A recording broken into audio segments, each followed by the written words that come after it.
Hey there, and welcome to Crime for Sleep. I know you're having trouble falling asleep, so let me keep you company with true crime stories from around the world. Before we dive in, I'm curious, where did you first hear this one? If you enjoy these stories, don't forget to like, comment, and subscribe. Now get comfortable, and let's get into tonight's case.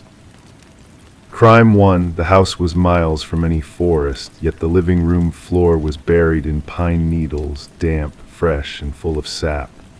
As they cleared the debris, they found a single shoe print leading to the fireplace. Inside the hearth, stuffed behind the grate, was a leather-bound notebook with one name repeated, U. Alina Mackey had lived in the small town of Pine Haven, Michigan for all of her 47 years. A local kindergarten teacher with soft-spoken manners and kind eyes, she was known for keeping to herself in the modest two-bedroom home she'd inherited from her parents on Lakeview Drive. The neighbors described her as reliable, if somewhat reserved.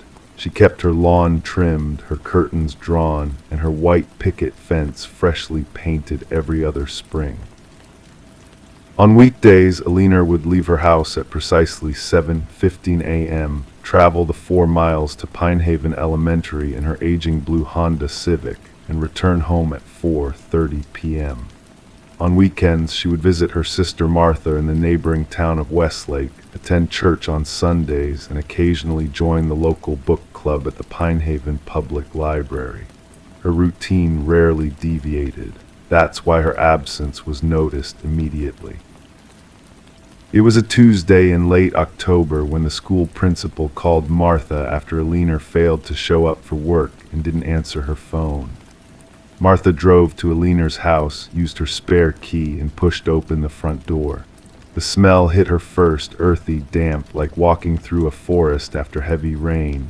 Then she saw it, the living room floor, completely covered in fresh pine needles. Not a thin scattering, but a thick blanket, as if someone had deliberately spread them across every inch of hardwood. Alina, Martha called out, her voice trembling slightly as she stepped carefully into the house. No answer came from the still interior. The kitchen was untouched. A half-filled coffee mug sat on the counter beside an open book, marked with a blue ribbon. The bathroom was empty, the bed in the master bedroom made with hospital corners, just as Alina always kept it. When Officer Daniel Patterson arrived 30 minutes later, he documented everything meticulously. The pine needles were fresh, still sticky with sap. There was no sign of forced entry. Alina's car was parked in the garage. Her purse sat on the hall table, containing her wallet, keys, and phone, the latter showing no calls since Sunday evening when she had spoken with Martha. "Has your sister been upset lately? Any changes in behavior?" Officer Patterson asked Martha as they stood in the kitchen. "No, nothing like that," Martha replied, fidgeting with her wedding ring.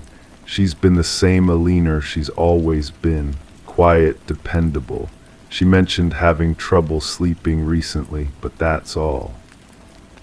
As more officers arrived and began clearing the pine needles to search for evidence, Detective Sarah Lindholm discovered the shoe print, a single right foot impression in the layer of needles, pointing toward the fireplace. The print appeared to be from a men's work boot, approximately size 11. "It's just the one print," Detective Lindholm asked the evidence technician. "Yes, ma'am, just this single print, no others that we can find." Detective Lindholm knelt by the fireplace, her gloved hand carefully reaching into the cold hearth. Behind the decorative metal grate, tucked into a small recess, she found the notebook, an aged leather journal with weathered edges. Opening it cautiously, she found page after page filled with the same word written in varying sizes, pressures, and styles. "You." Some were barely visible, others pressed so hard into the paper that they tore through to the next page. The handwriting analysis later confirmed it wasn't Alina's penmanship. By nightfall, a search party had formed. Volunteers from Pinehaven combed the surrounding areas, the woods behind Aliner's house, the shoreline of Lake Michigan 2 miles to the west, the abandoned railway that cut through the eastern edge of town. There was no trace of Aliner Mackey. 3 days into the investigation, Detective Lindholm interviewed Aliner's next-door neighbor, Mrs. Joanne Pritchard, an elderly woman who had lived beside Aliner for over 20 years. "I've been thinking about what you asked earlier," Mrs. Pritchard said, pouring tea into delicate china cups. "About seeing anything unusual. I did notice something, though I didn't think much of it at the time." Detective Lindholm leaned forward. "Please, Mrs. Pritchard, any detail could be important." "For the past month or so, there's been a delivery truck that stops by Aliner's house. Always on Thursdays, always around sunset. The driver brings a large box to her door." "Did you ever see the company name on the truck?" Mrs. Pritchard shook her head. "No markings that I could see, just a white panel van, plain, and the driver always wore work boots and a baseball cap pulled low. I never got a good look at his face." When they checked Aliner's credit card statements and online purchase history, they found no record of any regular deliveries.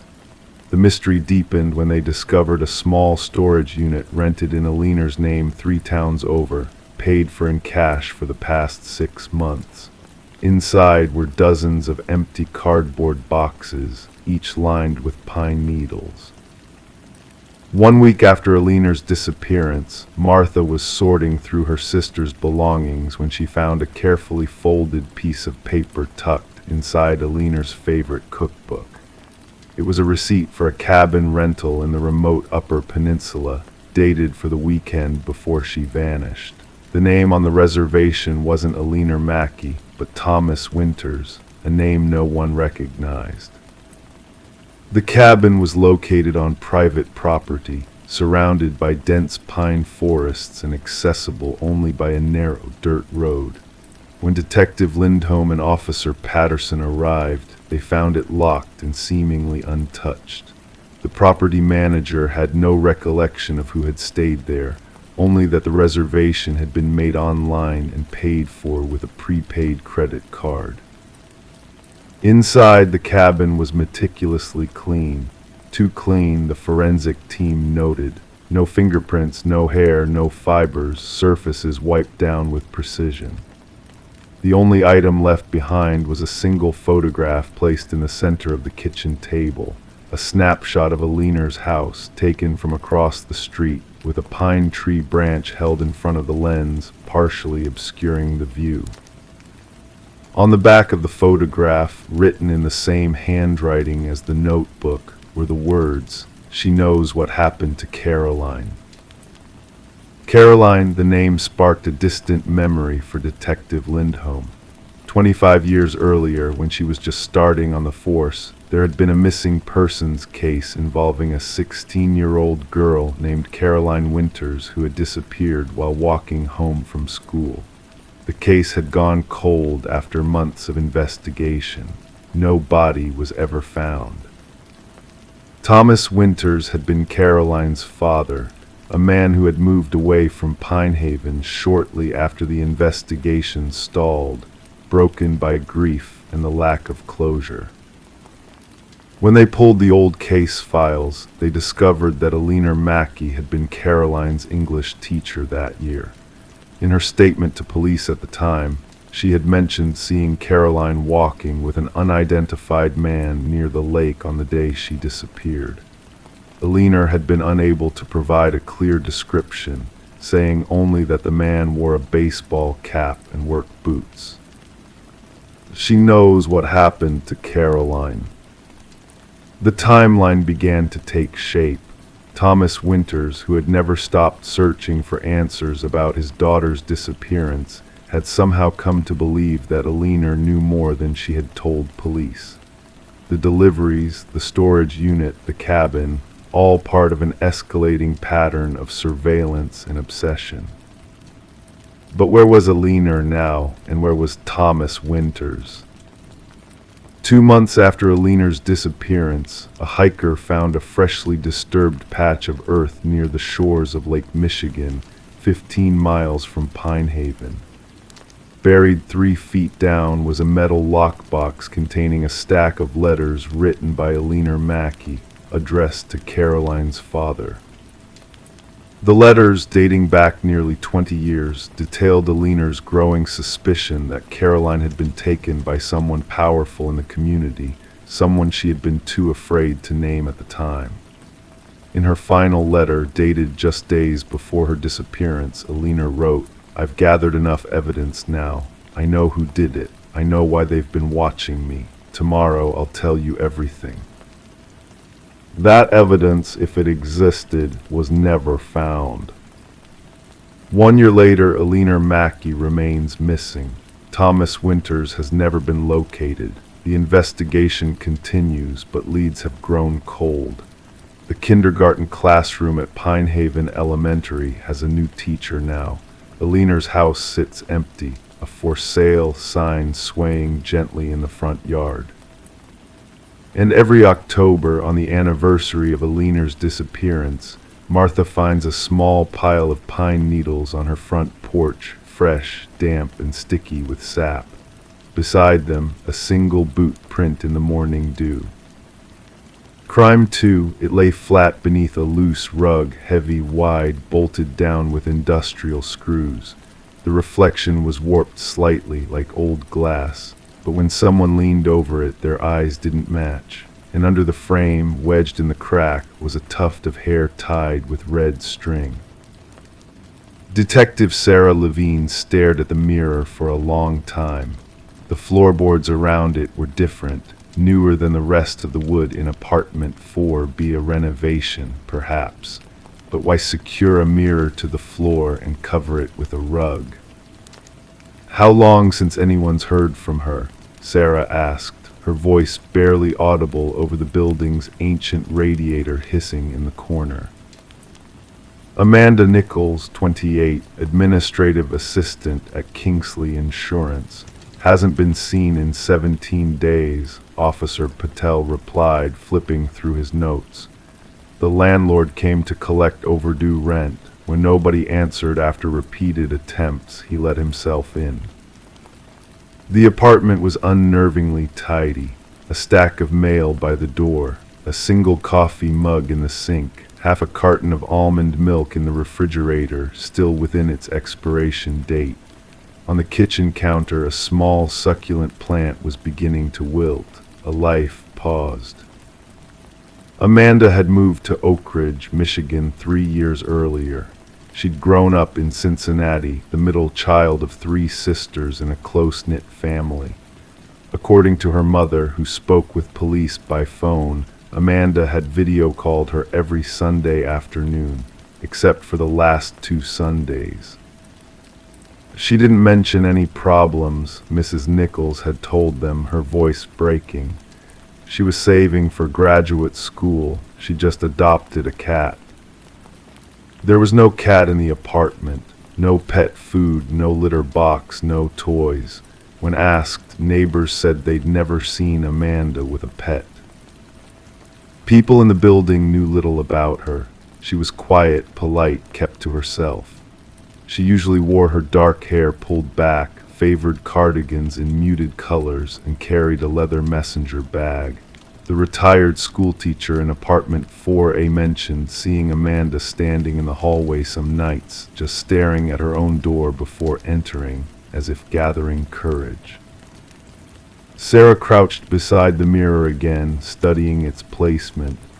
The carpet fibers around it were slightly crushed, suggesting it had been uncovered recently. The glass was free of dust. "Get forensics in here," she said.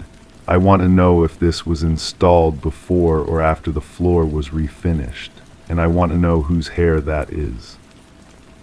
Amanda's desk at Kingsley Insurance was as organized as her apartment, color-coded folders, post-it notes arranged by priority, a small crystal paperweight that caught the morning light from the window. Her computer's screensaver was a photograph of Monument Valley at sunset. She was reliable, punctual, never called in sick without notice, her supervisor, Martin Drexel, explained. His office overlooked the city park, trees now bare in late November. The first day she didn't show up, I was concerned. After the second, I called her emergency contact. That contact was Elise Werner, a college friend living in Chicago. She hadn't spoken to Amanda in over a month.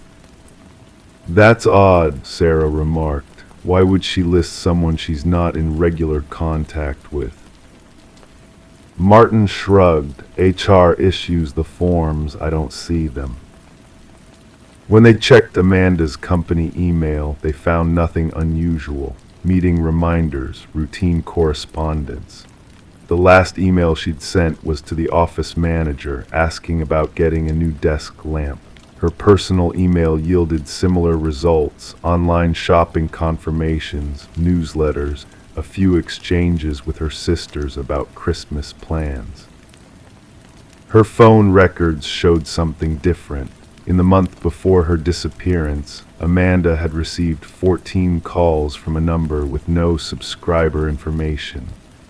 Each call lasted between 4 and 19 minutes. She never initiated calls to this number. The calls had started exactly 43 days before she vanished. The forensics team confirmed that the mirror had been installed after the floor was refinished.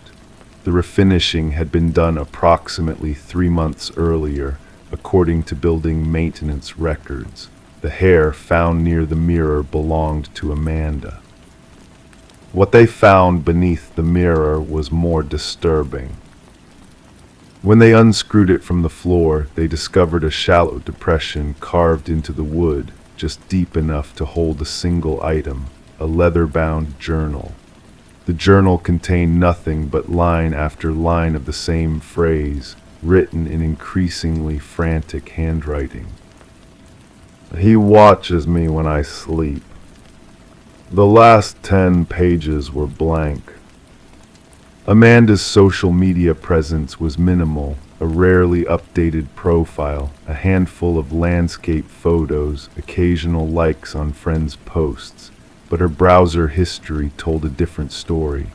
She had searched extensively for information about stalking, about restraining orders, about how to detect hidden cameras in apartments. She had also searched for information on someone named Victor Crane. Victor was 42, a maintenance supervisor for several buildings in the area, including Amanda's. His record showed a harassment complaint from 6 years earlier, filed by a former girlfriend. The charges had been dropped. When questioned, Victor claimed he barely knew Amanda. "I fixed her sink once, changed a light in her hallway, that's it." But Victor's work log showed he'd been in her building 12 times in the 2 months before she disappeared, though only 3 of those visits had been for her apartment. "What about the floor refinishing?" Sarah asked. "That was done by a contractor," Victor said, "not my department." A background check on the contractor revealed it was a small operation run by a man named Gerald Frost. Gerald was in his 60s, had no criminal record, and had been in the flooring business for over 30 years. When interviewed, he remembered the job at Amanda's building. "That apartment was strange," he told Sarah, rubbing his weathered hands together. "The young lady wanted the work done while she was there, insisted on it. Most people want to be away when we're making all that dust and noise." "Did she say what?"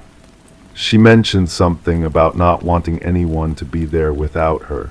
Seemed nervous. I figured maybe she'd had a break-in before." "Did you notice anything unusual about the apartment?" Gerald thought for a moment. She had those little cameras, the kind people get for security. One in the living room, one facing the door. She kept checking her phone while we worked. The investigation unearthed more unsettling details. Amanda had withdrawn most of her savings, nearly $14,000, $2 days before she disappeared. Her car was still in the building's parking garage. A small suitcase was missing from her closet, according to her sister, who had helped her move in. And the cat she'd mentioned to her mother, records showed she had indeed adopted one from a local shelter 6 weeks before she vanished. A 3-year-old tabby named Milo, but there was no record of the cat being returned, and no neighbors recalled ever seeing it. 3 weeks into the investigation, Sarah received a package at the police station. It contained a USB drive with a single video file, security footage from Amanda's apartment. The timestamp showed it was from 2:17 a.m. 1 week before she disappeared. The grainy footage showed Amanda asleep in her bed. The bedroom door was closed, then slowly the doorknob turned. The door opened just enough for someone to peer in. A dark figure stood there, watching for 23 minutes. Then the door closed. The video ended. The package had no return address. Forensics found no fingerprints except for the postal worker who had delivered it. 5 weeks after Amanda's disappearance, a tenant in the building across from hers reported seeing a light in her apartment at midnight. When police arrived, they found the apartment exactly as it had been, except for one detail. The mirror that had been screwed to the floor was now mounted on the wall. And there was a Polaroid photograph placed face down on the coffee table. It showed Amanda, seemingly asleep, with someone's hand resting on her shoulder. The hand wore a class ring from Oak Ridge High School, class of 1998. Victor Crane had graduated from Oak Ridge High in 1998. When police went to question him again, his apartment was empty. Neighbors said he'd left in a hurry 2 days earlier, loading boxes into his truck in the middle of the night. In the end, the mirror yielded the final clue. Forensic examination revealed microscopic scratches on its surface, not random but deliberate. Under specialized lighting, they formed words. Storage Unit 27, LAKVIW. At Lakeview Storage on the edge of town, Unit 27 was registered to a Nicholas Adams, an anagram of Amanda Nichols. Inside, they found no trace of Amanda, but they discovered Milo the cat, alive and well, with food and water dispensers. They also found a second journal, this one written in Amanda's clear, careful handwriting. The final entry read, "If you're reading this, I got away, or I didn't. Either way, check the cabin at Whisper Lake, Northeast Shore, green shutters. I've been watching him watch me for weeks now. The mirror was his mistake. I saw him behind me one night when he thought I was asleep. I don't know how he gets in. I don't know what he wants, but I know his pattern now. And tonight, I'm setting a trap." The cabin at Whisper Lake was registered to Victor Crane's deceased uncle. When police arrived, they found Victor's truck parked behind the building. Inside the cabin, there were signs of a struggle, an overturned chair, a broken lamp, droplets of blood that would later be identified as Victor's. In the bathroom, written in lipstick on the mirror, were the words, "He watches me no more." Amanda Nichols was never found. Victor Crane's body was discovered 3 months later in a shallow grave 2 miles from the cabin. He had been strangled. In Amanda's apartment, the forensics team made one final discovery. Behind the newly mounted mirror on the wall was a small opening leading to a crawl space between apartments. From there, someone could access a forgotten maintenance corridor that ran behind 3 units, including Amanda's. Fibers matched to Victor's clothing were found throughout the corridor, and on the wall directly behind where Amanda's bed had been positioned, they found tiny peepholes, carefully drilled and nearly invisible when viewed from her side. The surveillance cameras Amanda had installed were never recovered, nor was her suitcase, nor the $14,000 she had withdrawn. Some in Oak Ridge believe Amanda planned her escape and Victor's murder methodically after weeks of enduring his stalking. Others think she became another victim, and whoever killed Victor remains unknown. The mirror that had been screwed to her floor was eventually claimed by her family. Her mother reported that when it arrived at their home in Cincinnati, there was a single playing card taped to its back. The Queen of Hearts. Amanda had collected playing cards since childhood.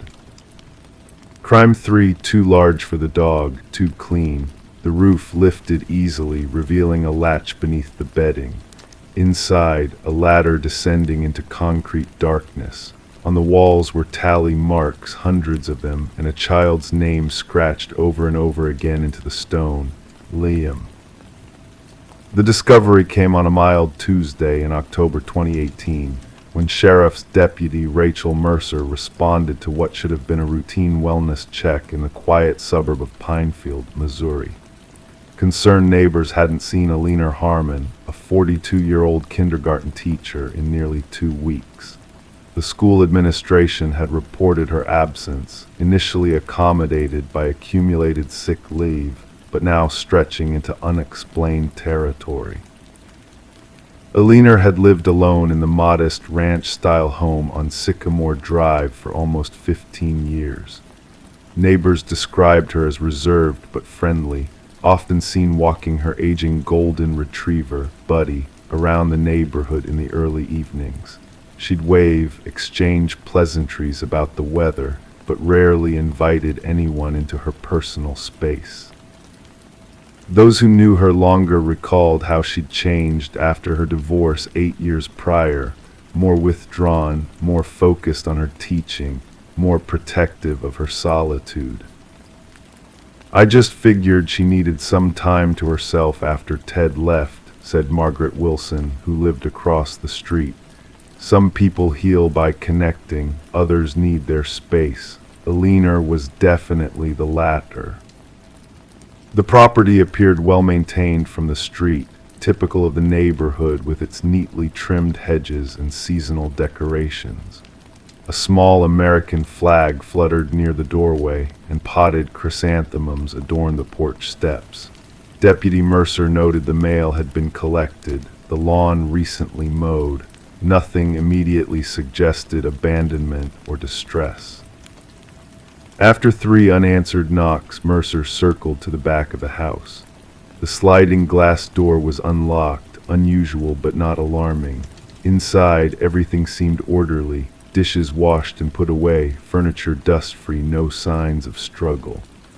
A half-empty coffee mug sat on the kitchen counter beside an open novel, bookmark still in place, as if Alina had simply stepped away for a moment. The only immediate concern was Buddy. The elderly dog was unusually thin, his water bowl dry. He followed Mercer through the house with a nervous energy, whimpering and circling back toward the yard repeatedly. When she refilled his bowls, he drank eagerly but refused the food, instead pacing toward the back door. "It was like he was trying to tell me something," Mercer would later testify. "In this line of work, you learn to notice when animals are acting strangely." Following Buddy into the backyard, Mercer observed a well-kept garden with late-season vegetables still on the vine. A stone path led to a sizable wooden structure at the far end of the property, nearly obscured by a row of arborvitae. The doghouse was what first struck Mercer as incongruous. Nearly 4 feet tall and 6 feet wide, it seemed excessive for a medium-sized golden retriever. The structure appeared newer than the house itself, the wood still relatively bright despite weathering. Most notably, Buddy refused to approach it, instead watching from a distance with visible anxiety. When Mercer lifted the hinged roof, expecting perhaps to find dog supplies or gardening tools, she discovered the carefully constructed false bottom. The compartment below revealed a metal hatch and the top rungs of a ladder descending into darkness. At that point, I immediately called for backup, Mercer recalled.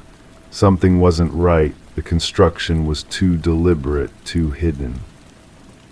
When the forensic team arrived, they documented every aspect of the concealed entrance before Detective Marcus Holloway made the descent. What they found was a fully furnished underground room, approximately 12 by 15 feet, with concrete walls, a small bathroom, and rudimentary electrical wiring connected to the main house's system. A twin bed occupied one corner, its sheets neatly tucked. A small bookshelf contained children's literature and activity books. A plastic container held snack foods with distant expiration dates. But it was the walls that told the most disturbing story. Hundreds of tally marks had been scratched into the concrete, grouped in sets of 5, and repeated dozens of times in different sizes, depths, and apparent states of emotion was a single name: Liam. There was no sign of Alina Harmon in the underground room or anywhere on the property. Her car remained in the garage. Her purse and identification were found in her bedroom. Her cell phone, however, was missing. As investigators began piecing together Alina's life, contradictions emerged that challenged the community's perception of the quiet kindergarten teacher. Former colleagues spoke of her dedication to children, particularly those from troubled backgrounds. Her teaching evaluations consistently praised her patience with difficult students and her attention to those who seemed neglected at home. She had a special way with the kids who needed extra love, said Principal Davis of Pinefield Elementary. She could spot a child in need from across the playground. Yet Alina's personal history contained puzzling gaps. While she had indeed been married to Theodore Harmon for nearly 7 years, the couple had no children. Theodore, now remarried and living in Seattle, expressed shock at the discovery. Ellie always wanted kids, he told investigators during a phone interview. It became a point of contention between us. I wasn't ready, kept putting it off. By the time I realized how important it was to her, something had changed. She became distant, secretive, started spending money we didn't have. That's ultimately why I left, not because I didn't love her, but because she wouldn't let me in anymore. When asked about the name Liam, Theodore paused for several long moments. We had talked about names once early in our marriage. If we ever had a son, she wanted to name him Liam. Said it meant strong-willed protector or something like that. I'd almost forgotten. The investigation took a significant turn 3 days later when detectives accessed Alina's computer. Her search history revealed extensive research on underground bunker construction, soundproofing techniques, and homeschooling curricula. More concerning were repeated visits to websites detailing missing children cases across the Midwest over the past decade. Several names had been searched repeatedly, including Liam Prescott. Liam Prescott had disappeared from a playground in Springfield, Missouri, just 40 miles from Pinefield, in 2016. The 5-year-old had been attending a birthday party at a public park when he vanished during a game of hide-and-seek. Despite extensive searches and national media coverage, no trace of him had been found. His case remained open but had grown cold. Financial records showed Alina had withdrawn increasing amounts of cash in the months leading up to Liam's disappearance. Construction supplies had been delivered to her home, paid for in cash. A neighbor recalled a nephew visiting occasionally, a quiet child who rarely played outside. When shown a photograph of Liam Prescott, the neighbor couldn't be certain but acknowledged a resemblance. As the investigation expanded, Aliner's digital footprint revealed frequent communications with an anonymous user on a parenting forum.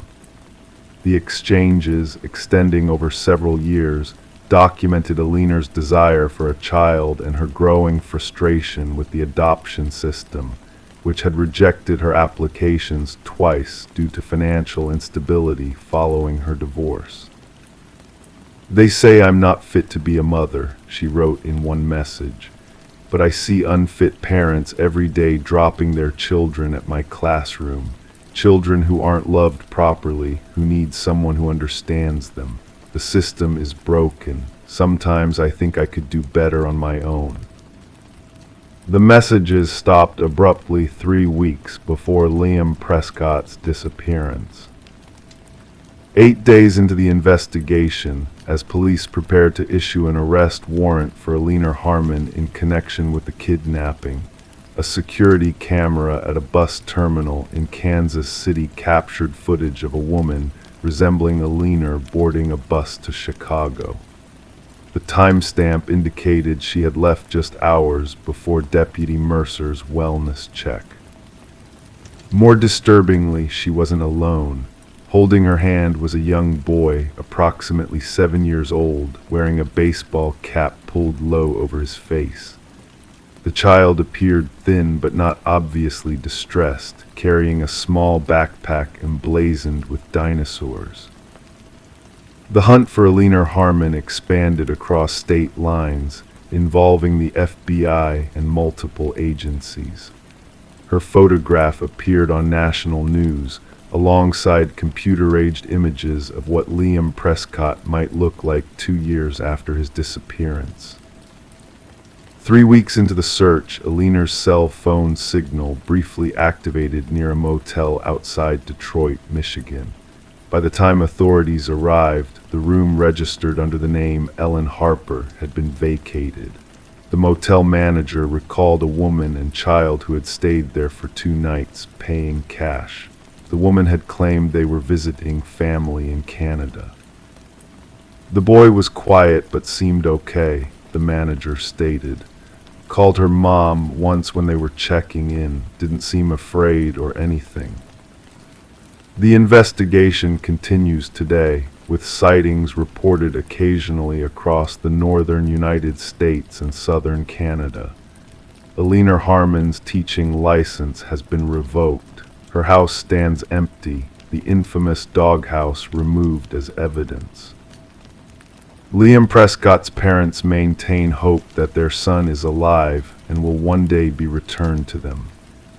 They've spoken publicly about their complex feelings, grateful if Aliner has indeed kept him safe and cared for, but devastated by the years stolen from them. "Someone knows something," Jennifer Prescott, Liam's mother, stated at a press conference marking the 3rd anniversary of her son's disappearance. "Aliner might have friends, distant relatives, someone who's helped her stay hidden. We're not interested in punishment. We just want our son back." The underground room has yielded few additional clues. Forensic analysis confirmed Liam's DNA from hair samples found on the pillow, proving he had indeed been kept there for some period. The tally marks, if indicating days, suggested a confinement of approximately 20 months, far less than the full time since his abduction. This has led investigators to believe Aliner may have multiple hiding places, or that conditions of Liam's confinement may have changed over time. The case has prompted renewed attention to security at public playgrounds and to the screening processes for educators working with young children. Aliner's colleagues remain stunned, unable to reconcile the compassionate teacher they knew with the woman who engineered an elaborate kidnapping. "The most terrifying part," Detective Holloway reflected, is how normal everything seemed on the surface. How someone could live a double life so completely that even those closest to them had no idea. It makes you wonder what secrets might be hiding in any normal-looking house, behind any friendly wave from a neighbor. As for Buddy, the golden retriever who inadvertently led authorities to the underground room, he was adopted by Deputy Mercer, who noticed his anxiety seemed to decrease the further he got from his former home. Some things, perhaps, are better left buried, but the truth of what happened to Liam Prescott is not one of them. The search for Alina Harmon and the boy who may still be Liam Prescott continues, while beneath a seemingly ordinary backyard in suburban Missouri, an empty underground room stands as testament to the depths of human desperation and the shadows that can hide behind the most ordinary facades. Crime 4, it sprayed red, thick, sticky, metallic. When they cut the line open, the inside was coated in dry residue. A tiny tooth was stuck in the nozzle. No one had been in the backyard for months, but beneath the soil, forensic dogs found something wrapped in burlap. Margaret Wilson had lived at 1423 Evergreen Lane for 37 years. A retired elementary school teacher, she was known throughout the quiet neighborhood of Oak Ridge, Pennsylvania, for her immaculate garden. Every spring, the front yard bloomed with tulips and daffodils. Every summer, her roses drew compliments from passers-by. She was widowed at 52 when her husband Frank passed from heart failure, but she had maintained their house exactly as it had been when they purchased it together in 1986. She was particular about her routines, said Nancy Carver, who lived next door for 20 years. Every Sunday morning at 8 a.m., she would water that garden. It never mattered if it rained the night before. Margaret believed plants needed consistency. Margaret's garden was her sanctuary. Her niece, Samantha Davis, would later tell investigators that after Frank's death, her aunt had transformed their backyard into what she called her healing space. A stone path wound through carefully tended flower beds. A small pond hosted colorful koi, and in the far corner, behind a latticed trellis covered in morning glories, stood a garden shed where Margaret stored her tools. When 74-year-old Margaret missed her weekly call with Samantha on June 12, 2023, it didn't immediately raise alarms.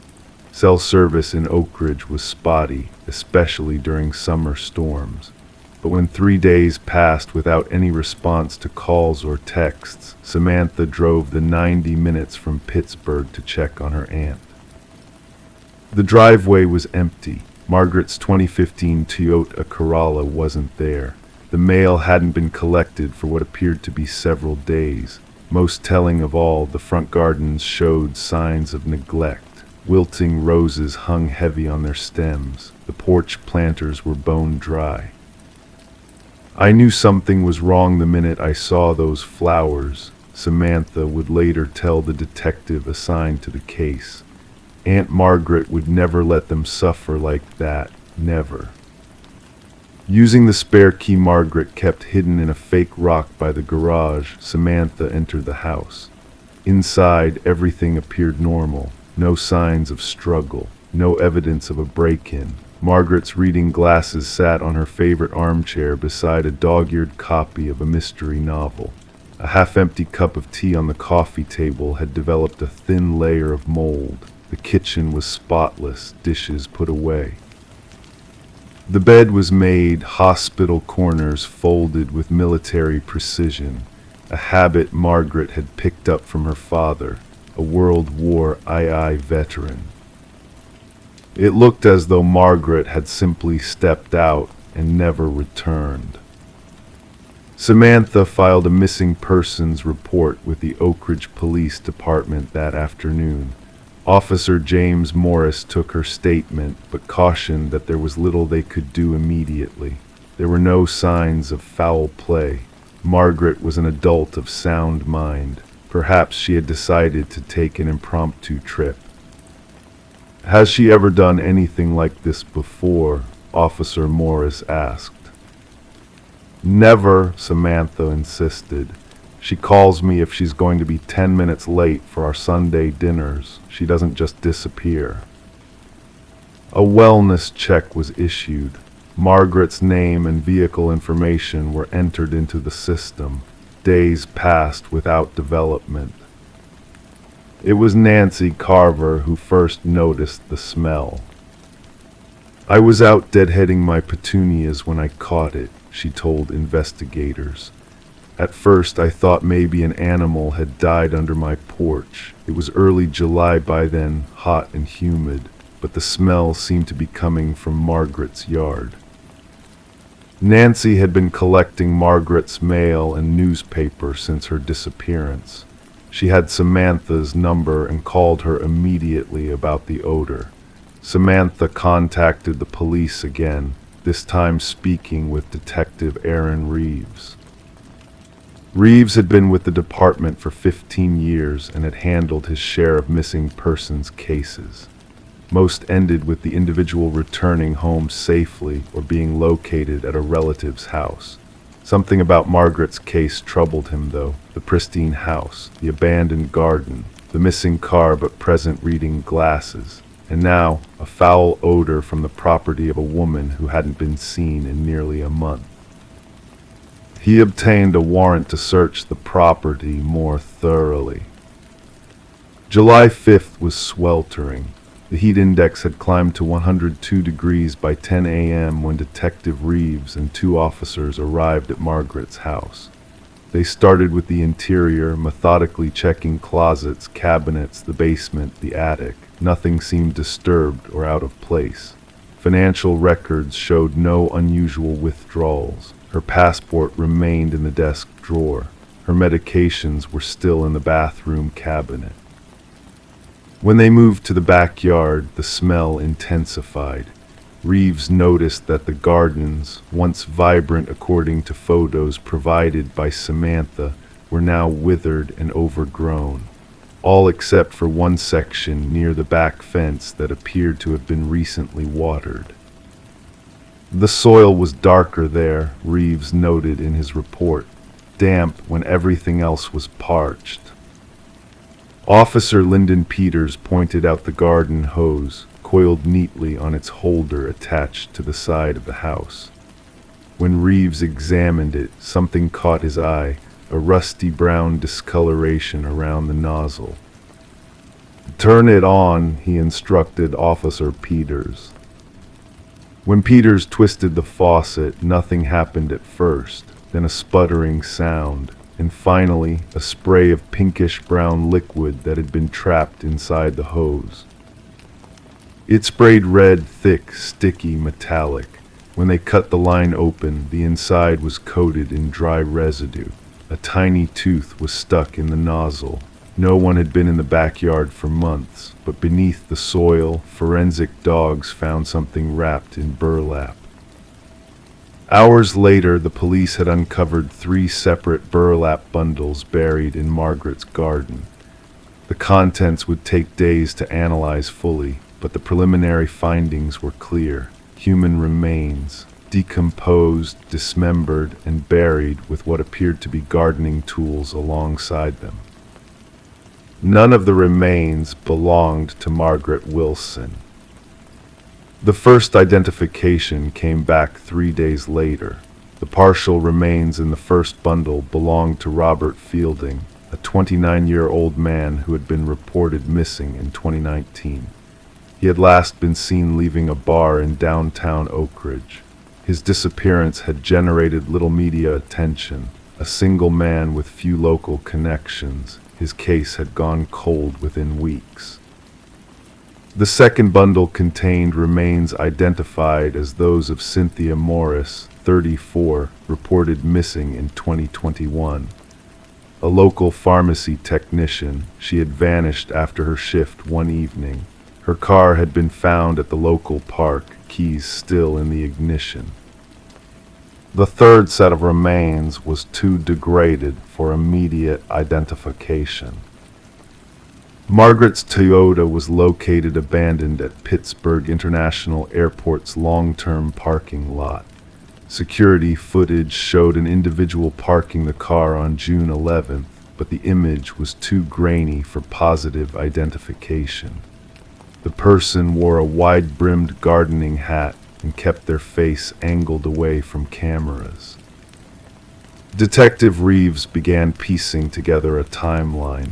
He interviewed everyone who knew Margaret, from former colleagues to the young man who delivered her newspapers. The picture that emerged contradicted everything about the gentle, retired teacher that her community thought they knew. Bank records revealed unusual purchases: industrial-grade plastic sheeting, a bone saw ordered online, burlap sacks from an agricultural supply store. Her internet search history, obtained via warrant, contained queries about body decomposition rates and the effects of different chemicals on human tissue. "We think she was planning this final burial for some time," Reeves explained at a press conference. The garden shed contained a hidden compartment beneath the floorboards where we found journals documenting her activities. The journals dated back to 2018, shortly after Margaret had started volunteering at Oak Ridge Memorial Hospital. Her entries described detailed observations of individuals she encountered, not just patients, but visitors and staff as well. She assessed their routines, their vulnerabilities, whether they would be missed. Samantha Davis collapsed when shown the evidence. "This can't be my aunt," she repeated. "This isn't possible." But the DNA evidence was unambiguous. Blood found in the shed matched the victim's. The tooth in the garden hose nozzle belonged to Cynthia Morris, and most damning of all, a journal entry from June 10th outlined Margaret's plan to disappear before her work was discovered. "The garden has accepted my offerings," she had written, "but I feel eyes watching now. Nancy notices too much. The new family across the street asks too many questions about my roses. It's time to tend a different garden somewhere new." The third victim was eventually identified as Thomas Weber, 42, who had been reported missing in 2020. Like the others, he had no obvious connection to Margaret. The only commonality investigators could find was that all three victims had passed through Oak Ridge Memorial during Margaret's volunteer shifts. To this day, despite international bulletins, Margaret Wilson has not been found. Investigators believe she planned her disappearance meticulously, possibly establishing a new identity long before abandoning her old life. Security footage from various border crossings and international airports has been analyzed, but the trail has gone cold. The residents of Evergreen Lane have planted a memorial garden in the park, far from where Margaret's house once stood. The property itself remains vacant, unable to sell despite drastically reduced pricing. The garden has been paved over with concrete. Nancy Carver moved away 6 months after the discovery. "I can't sleep knowing I waved to her every Sunday morning for 20 years, she told reporters before leaving. "She would wave back with those gardening gloves on. I keep wondering whose blood was on them." Samantha Davis, still processing the betrayal of her memories, visits the police station every month to check for updates. "I don't know who that woman was," she says, "but it wasn't the aunt who baked me cookies and taught me to read. It couldn't be." Detective Reeves keeps a photo of Margaret's garden on his desk. "It reminds me that we never truly know people," he says. "Sometimes the most carefully tended exterior is hiding the darkest soil underneath." As for the garden hose with its gruesome secret, it sits in an evidence locker at the Oak Ridge Police Department. a reminder that in the quietest neighborhoods, behind the most ordinary facades, darkness can take root and bloom. Crime 5, all were hidden deep in the stuffing, state IDs, licenses, library cards, different faces, different names. None matched the homeowner. One had a bloody fingerprint smeared across it. Another was cracked in half as if bitten.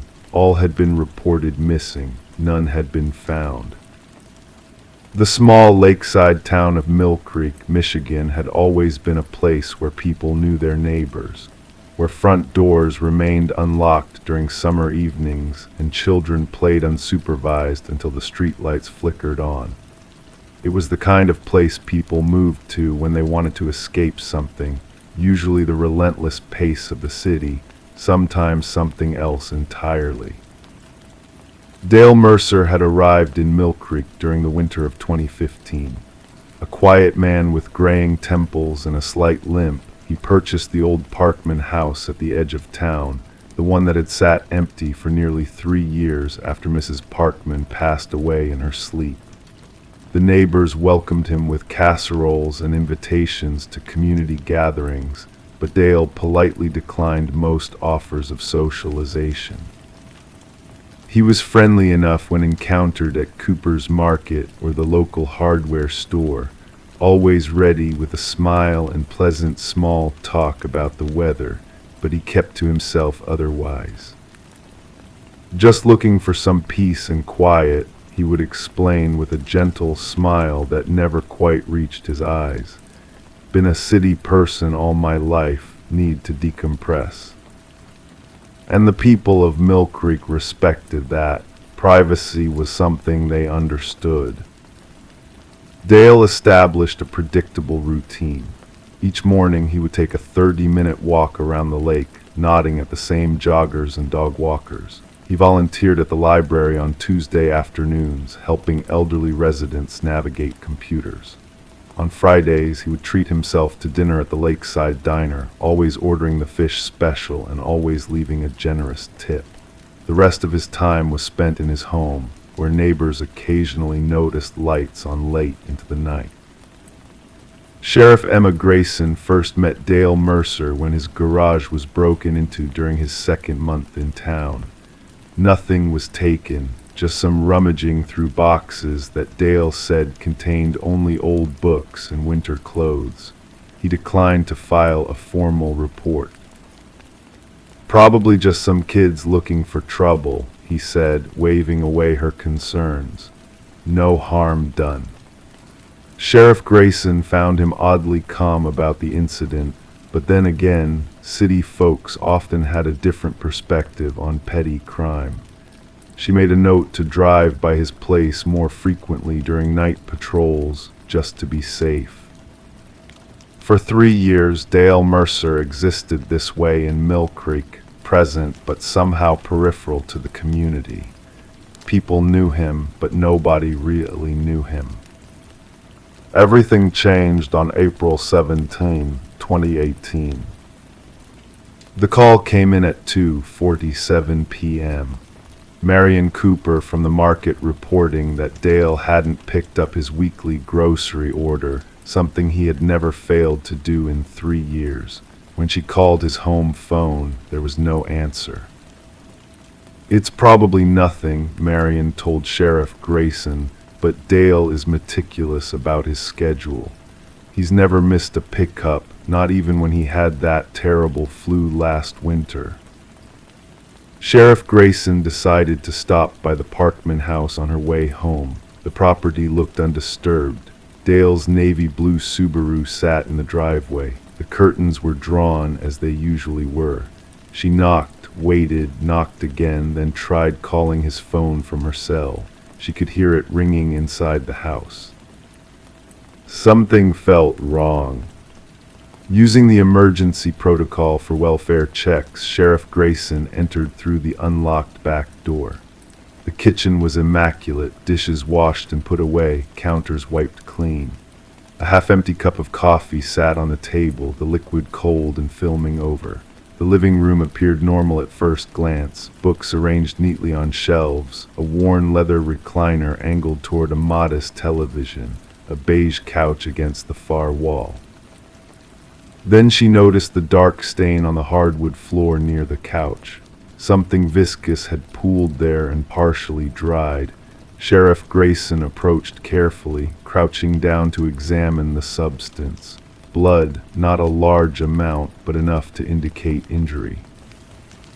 "Dale," she called, moving toward the hallway. "Mr. Mercer, it's Sheriff Grayson. Are you hurt?" The house remained silent except for the soft ticking of an antique clock. The bathroom and spare bedroom revealed nothing unusual. The door to the master bedroom was closed. Sheriff Grayson knocked, then slowly pushed it open.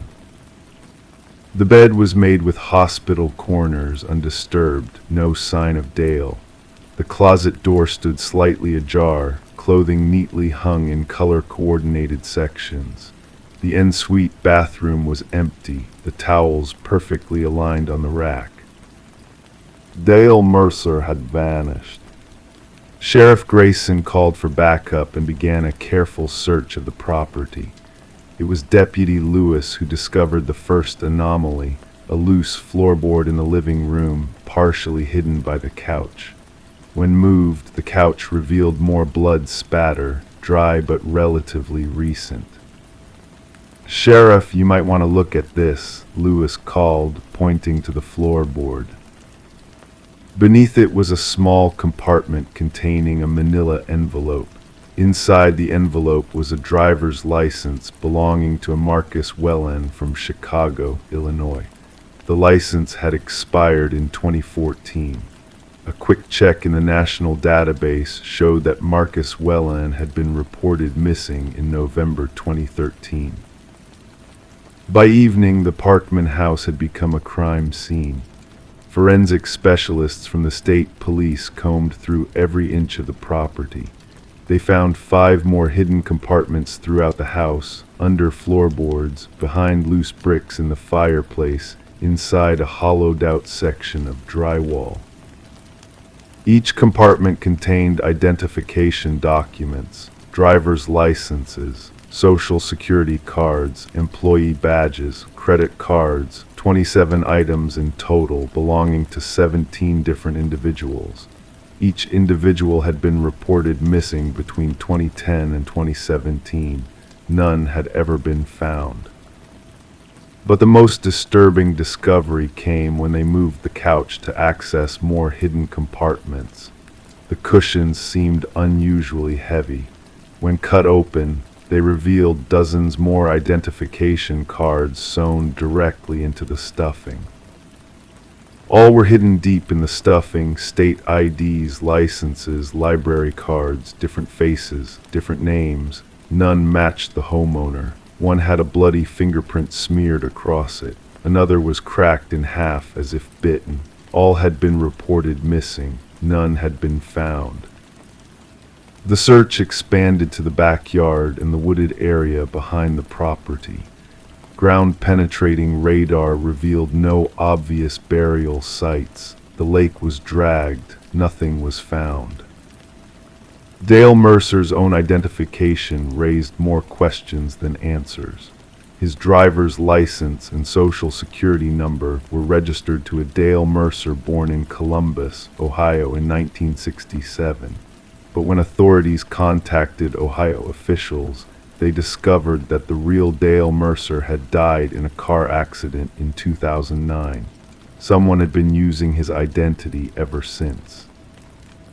The investigation rippled outward. Detectives contacted the families of the missing persons whose IDs had been found. They constructed timelines, searched for connections. A pattern emerged. Most of the victims had disappeared from rest stops, bus stations, or remote gas stations along Interstate 94, which stretched from Michigan to Montana. Sheriff Grayson spent sleepless nights reviewing security footage from Cooper's Market and other local businesses, watching the man who called himself Dale Mercer go about his quiet routine. Had she overlooked something? A clue, a tell, something that might have revealed his true nature? The gentle smile, the preference for privacy, the meticulous adherence to routine, all seemed benign at the time. 6 weeks into the investigation, authorities received a report of a man matching Dale's description working at a diner in Wisconsin. By the time they arrived, the man had already moved on, leaving behind a rented room with walls covered in newspaper clippings about the Mill Creek investigation. 3 months later, a vehicle registered to one of the missing persons was found abandoned near the Canadian border.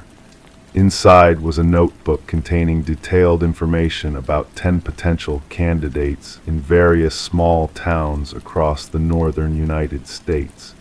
Each entry included work schedules, living situations, and whether the person would be missed immediately. The media descended on Mill Creek. Articles described the quiet town as the hunting ground of the ID collector, a name that sent shivers through the community. National news programs interviewed residents who had known Dale. Marion Cooper wept as she described his unfailing politeness. The library director recalled how good he was with the elderly patrons, how patient and kind.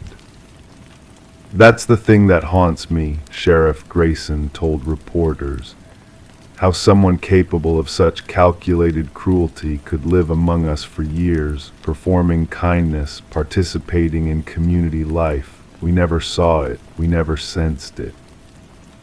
The search for Dale Mercer, or whatever his real name might be, continued for years, generating occasional leads that inevitably led nowhere. The FBI added him to their most wanted list, circulating composite sketches showing how he might have altered his appearance. The couch from the Parkman house was transported to an FBI evidence facility in Quantico, where analysts carefully extracted each identification document, photographed it, and attempted to preserve any DNA evidence. Some cards showed signs of having been handled repeatedly, almost ritualistically. Others appeared to have been deliberately damaged in specific ways, corners cut off, holes punched through photos, names partially scratched out. Behavioral analysts suggested the ID collection represented trophies, but with a complexity that distinguished this case from typical serial predators. The careful preservation, the ritualistic damage, the organization by region rather than chronology, all pointed to a mind operating on patterns incomprehensible to others. 5 years after Dale's disappearance, the case remained officially open but had gone cold. The residents of Mill Creek had installed security systems, established neighborhood watches, and largely stopped leaving their doors unlocked. Parents no longer allowed their children to play unsupervised until the streetlights came on. Sheriff Grayson, now approaching retirement, kept a map on her office wall with pins marking every potential sighting of the man who had called himself Dale Mercer. The pins stretched across 12 states and into Canada. She added a new one approximately every 3 months, though the credibility of sightings had diminished over time. On particularly difficult nights, she would drive past the old Parkman house, now owned by a young family who had renovated extensively, removing all traces of the previous occupant. Sometimes she would park across the street and stare at the warm light spilling from the windows, wondering about the compartments they might never have found, the secrets still hidden within those walls. And sometimes, in the darkest hours before dawn, she would wonder about the couch, how many people had sat on it, completely unaware of what lay beneath them. How even the most ordinary objects can conceal extraordinary horrors. How the most dangerous monsters are the ones who look just like everyone else. Dale Mercer never resurfaced. The identities in the couch were eventually returned to the families of the missing, providing closure of a sort, though many questions remained unanswered. What happened to the victims? Where were their remains? And perhaps most disturbingly, was Dale Mercer himself just another stolen identity, another face in the collection of someone who remained, even now, hidden in plain sight? The people of Mill Creek no longer knew their neighbors quite as well as they thought they did. And when someone new moved to town, the welcome casseroles came with careful observation and subtle background checks. The trust that had defined their community had been folded and tucked away, hidden like those IDs, in places where it might never be found again. Crime 6, beneath the drawers in small shaky letters, someone had written directly on the plastic, "She waits when the door is closed." The words continued behind the shelving in spirals, pages worth of text, rambling about her cold hands. At the bottom of the fridge was a dried handprint, too small to be adult. Detective Sarah Mercer stood in the kitchen of 347 Oak Ridge Drive, her breath creating small clouds in the frigid air of the abandoned house. The power had been cut off 3 weeks ago, yet the air inside felt unnaturally cold. Outside, Millbrook, Minnesota was experiencing an unseasonably warm April. Inside, it felt like January. The call had come in at 6:43 that morning. A realtor preparing the foreclosed property for viewing had discovered something disturbing in the kitchen. The realtor, Diane Powell, now sat in her car at the curb, refusing to re-enter the house. "How long has the house been empty?" Sarah asked Officer Jenkins, who was taking photographs of the refrigerator's interior. "Bank took possession 8 weeks ago. Family just disappeared overnight, left everything behind." The Keller family. Sarah remembered them from the case file she'd reviewed on the drive over.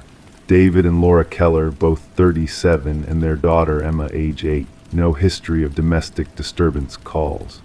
No financial troubles until 6 months ago when David lost his job at the manufacturing plant. Then sudden withdrawal from social circles. Emma stopped attending school. Neighbors reported hearing crying at night, a child's voice, sometimes for hours. The neighbors thought they'd moved to be closer to family in Wisconsin, Jenkins said, stepping back from the refrigerator. Nobody reported anything unusual until the bank sent people to clear the property.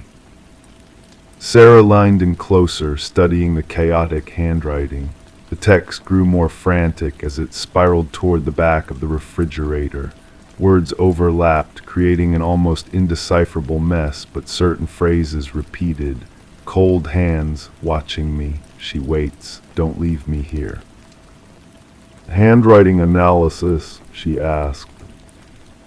"Preliminary assessment says it's the father's writing. Matches samples from his work documents." Sarah's attention shifted to the small handprint at the bottom. The size suggested a child's hand, but something about it seemed wrong. The fingers were too long, too thin. "We need to get CSI to check for blood residue on this print," Sarah said, pulling out her phone to make the call. Laura Keller had grown up in Millbrook, former high school volleyball star, graduated with honors, married her high school sweetheart David 2 years after college. She worked as an administrative assistant at the local medical center, while David had spent 12 years at the manufacturing plant before the layoffs. Emma had been their miracle baby.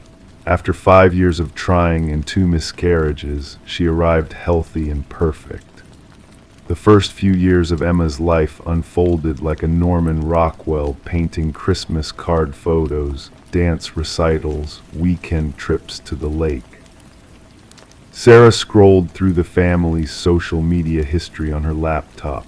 The change was abrupt. Until 6 months ago, Laura posted regular updates, Emma's school projects, family dinners, weekend outings. Then silence. The last photo showed Emma standing beside a snowman, her smile forced, dark circles under her eyes. Detective, the voice belonged to Officer Ramirez, standing in the doorway of Sarah's office. We found something in the basement of the Keller house. The basement walls were covered with the same frantic handwriting found in the refrigerator. Thousands of words, floor to ceiling, illuminated by the harsh portable lights the crime scene techs had set up. In the center of the concrete floor was a child-sized mattress, surrounded by toys arranged in a perfect circle. A baby monitor sat beside the mattress, its partner unit nowhere to be found. "He kept her down here," Sarah whispered, her voice echoing in the cold space. "The father?" Ramirez asked. "Maybe or maybe both parents." Sarah approached the mattress. A small stuffed rabbit, worn from years of love, lay abandoned on the thin blanket. "We need to find Emma." David Keller's sister, Rebecca, lived in Appleton, Wisconsin. When Sarah called, Rebecca answered on the first ring, as if she'd been waiting. "I haven't heard from them in months," Rebecca said, her voice tight with worry. "David stopped answering my calls around Christmas. I tried reaching Laura through the hospital, but they said she'd quit her job." "Did they ever mention coming to stay with you?" Sarah asked. "No, but David was. He was changing before they disappeared. The last time we spoke, he talked non-stop about Emma being different. Said she was speaking to someone we couldn't see. I thought he was having some kind of breakdown after losing his job." Sarah's pen hovered over her notepad. Did he ever elaborate on what he meant by different? A long pause followed. He said Emma was spending too much time alone in the basement. Said she was drawing things on the walls, things she shouldn't know about. The neighbors on Oak Ridge Drive remembered the Kellers as quiet, private people who became increasingly reclusive in the months before their disappearance. "We used to have Emma over for playdates with our daughter," said Karen Mitchell, who lived 2 doors down. But around October, Laura started making excuses. Said Emma wasn't feeling well or had too much homework. By Christmas, we never saw any of them outside anymore. "Did you notice anything unusual about their behavior?" Sarah asked. Karen's husband Michael shifted uncomfortably on their floral couch. "I was out walking the dog late one night in January. Their basement light was on and I heard chanting, like someone reciting something over and over. I thought about checking on them, but..." He looked down at his hands. "We all have our problems, didn't want to intrude." Karen reached for her phone. "I did take one picture, though, the day before they disappeared." She handed Sarah her phone, showing a photo of the Mitchell's daughter on her new bicycle. In the background, barely visible through the Keller's kitchen window, was Emma. She appeared to be staring directly at the camera, her face gaunt, eyes dark and hollow. "And she looks sick," Sarah observed. "That's what I thought," Karen said quietly. "I was going to bring over some soup the next day, but they were already gone." The forensic team found hair, fingerprints, and DNA from all 3 Kellers throughout the house, but concentrated most heavily in the basement. The writing on the basement walls matched the refrigerator samples David's handwriting. Most disturbing were the drawings interspersed among the text, crude childlike sketches of a tall, thin figure standing behind a small girl. In every drawing, the figure's hands were disproportionately large, the fingers elongated. "We found something else," the lead technician told Sarah, guiding her to a section of wall that had been hidden behind a shelf. "This writing is different." The handwriting here was smaller, more controlled. It didn't match David's frantic scrawl or what they had on file for Laura. "Is it Emma's?" Sarah asked. "We think so, but the content is concerning." Sarah read the childish script. "Mommy puts medicine in my food to make me sleep. Daddy says I'm sick, but I'm not sick. The cold lady says they're lying. 3 days into the investigation, they found Laura Keller's car abandoned at a rest stop near the Wisconsin border. The interior was immaculate, not a single personal item left behind. No fingerprints on the steering wheel or door handles. Someone had wiped it clean. That same afternoon, Emma's school records arrived. Her attendance had been spotty in the months before she stopped coming altogether. The school counselor had documented concerns about Emma's withdrawn behavior and frequent complaints of feeling cold, even on warm days. In her last week of attendance, Emma's teacher sent her to the nurse after finding her sitting alone at recess, talking to herself while methodically pulling out strands of her hair. "We found them," Officer Jenkins announced, standing in Sarah's doorway 6 days after the initial call. His face was grim. "A hunting cabin near Lake Minnetonka, anonymous tip." Sarah's heart sank, all three. Jenkins nodded slowly. "You're going to want to see this yourself." The hunting cabin was small, just one room with a kitchenette and bathroom. It belonged to David's cousin, who hadn't visited since last hunting season. The property was surrounded by pine trees, the nearest neighbor over a mile away. David and Laura Keller lay side by side on the small bed, their bodies beginning to decompose. Initial examination suggested they'd been dead approximately 3 weeks. No signs of struggle, no obvious wounds. 2 empty pill bottles sat on the nightstand, along with a handwritten note. "Suicide?" Sarah asked the medical examiner. "Appears that way. We'll know more after toxicology." Sarah picked up the note with gloved hands. David's now familiar handwriting covered both sides of the paper. "We couldn't save her. The cold has her now. We tried everything: doctors, medicine, prayers. Emma is gone, replaced by something else. Something that watches from inside the refrigerator when the door is closed. Something that speaks with her voice but knows things no child should know. We failed her. May God forgive us." "Where's Emma?" Sarah asked, looking around the small cabin. The officer who had been examining the bathroom stepped into the main room. "Detective, you need to see this."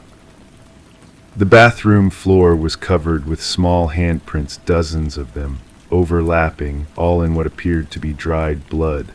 They led from the bathtub to the small window above the toilet. The window was open, its screen removed and propped against the wall. "The blood?" Sarah asked.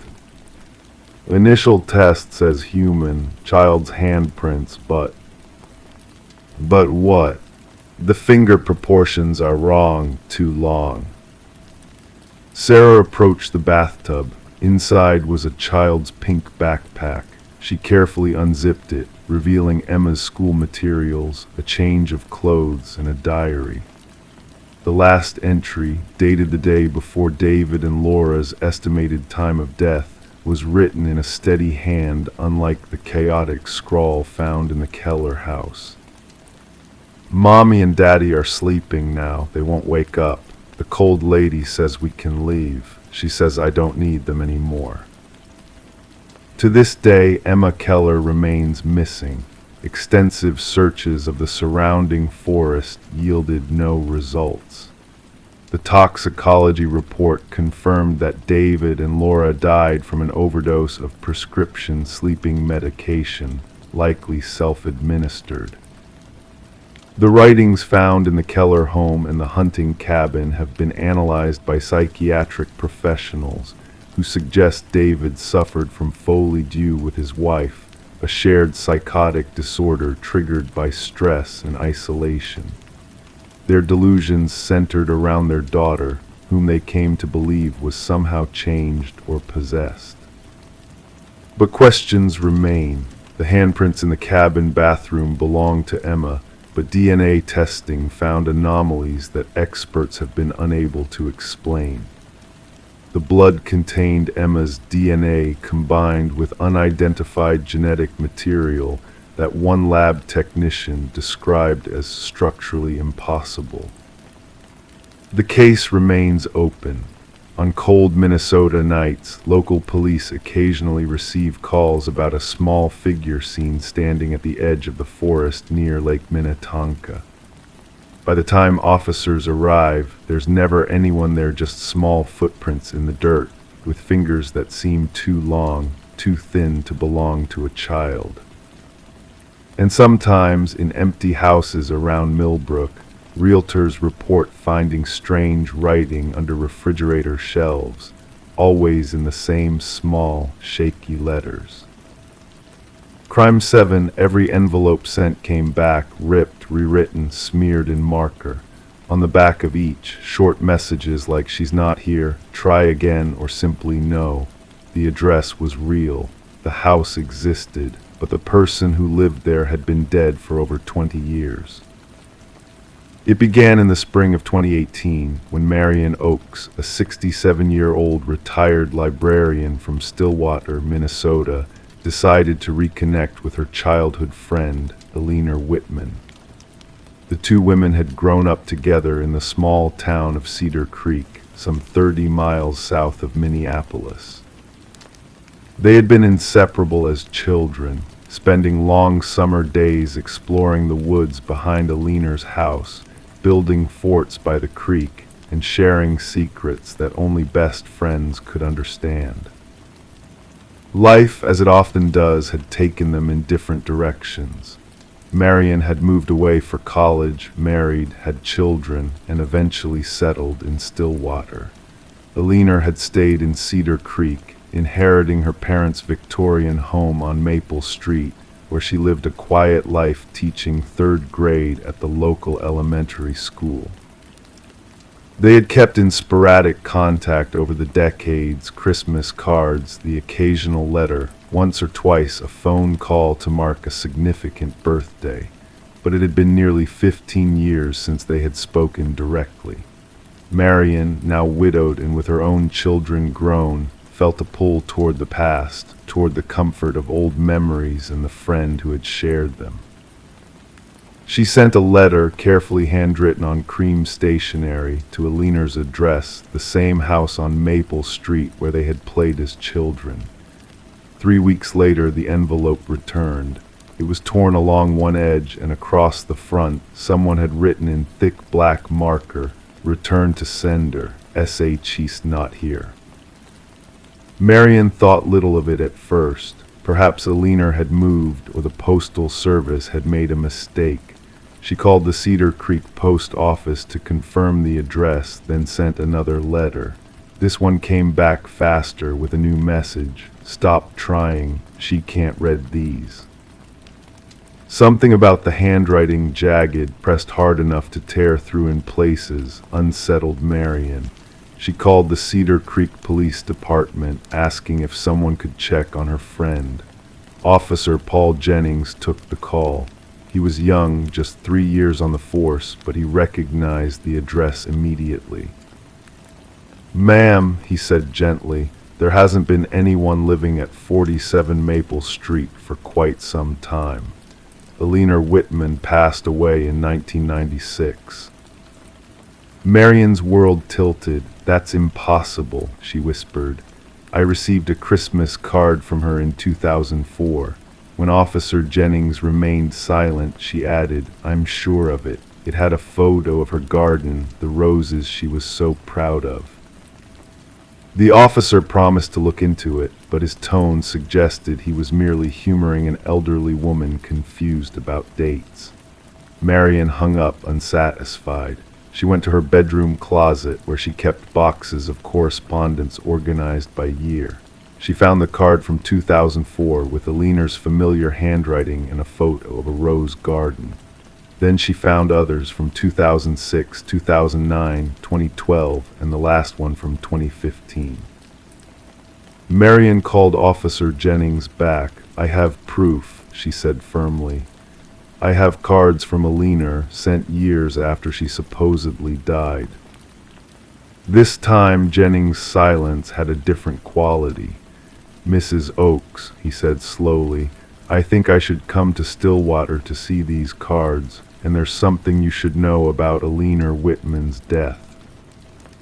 2 days later, Officer Jennings sat at Marion's kitchen table, examining the Christmas cards and letters. His face grew increasingly troubled as he looked through them. These are postmarked from Cedar Creek, he confirmed. But Alina Whitman definitely died in 1996. It was a case I studied during my training. She was found in her home at the bottom of the stairs. Initially ruled an accident, but there were complications. What kind of complications? Marion asked, her voice barely audible.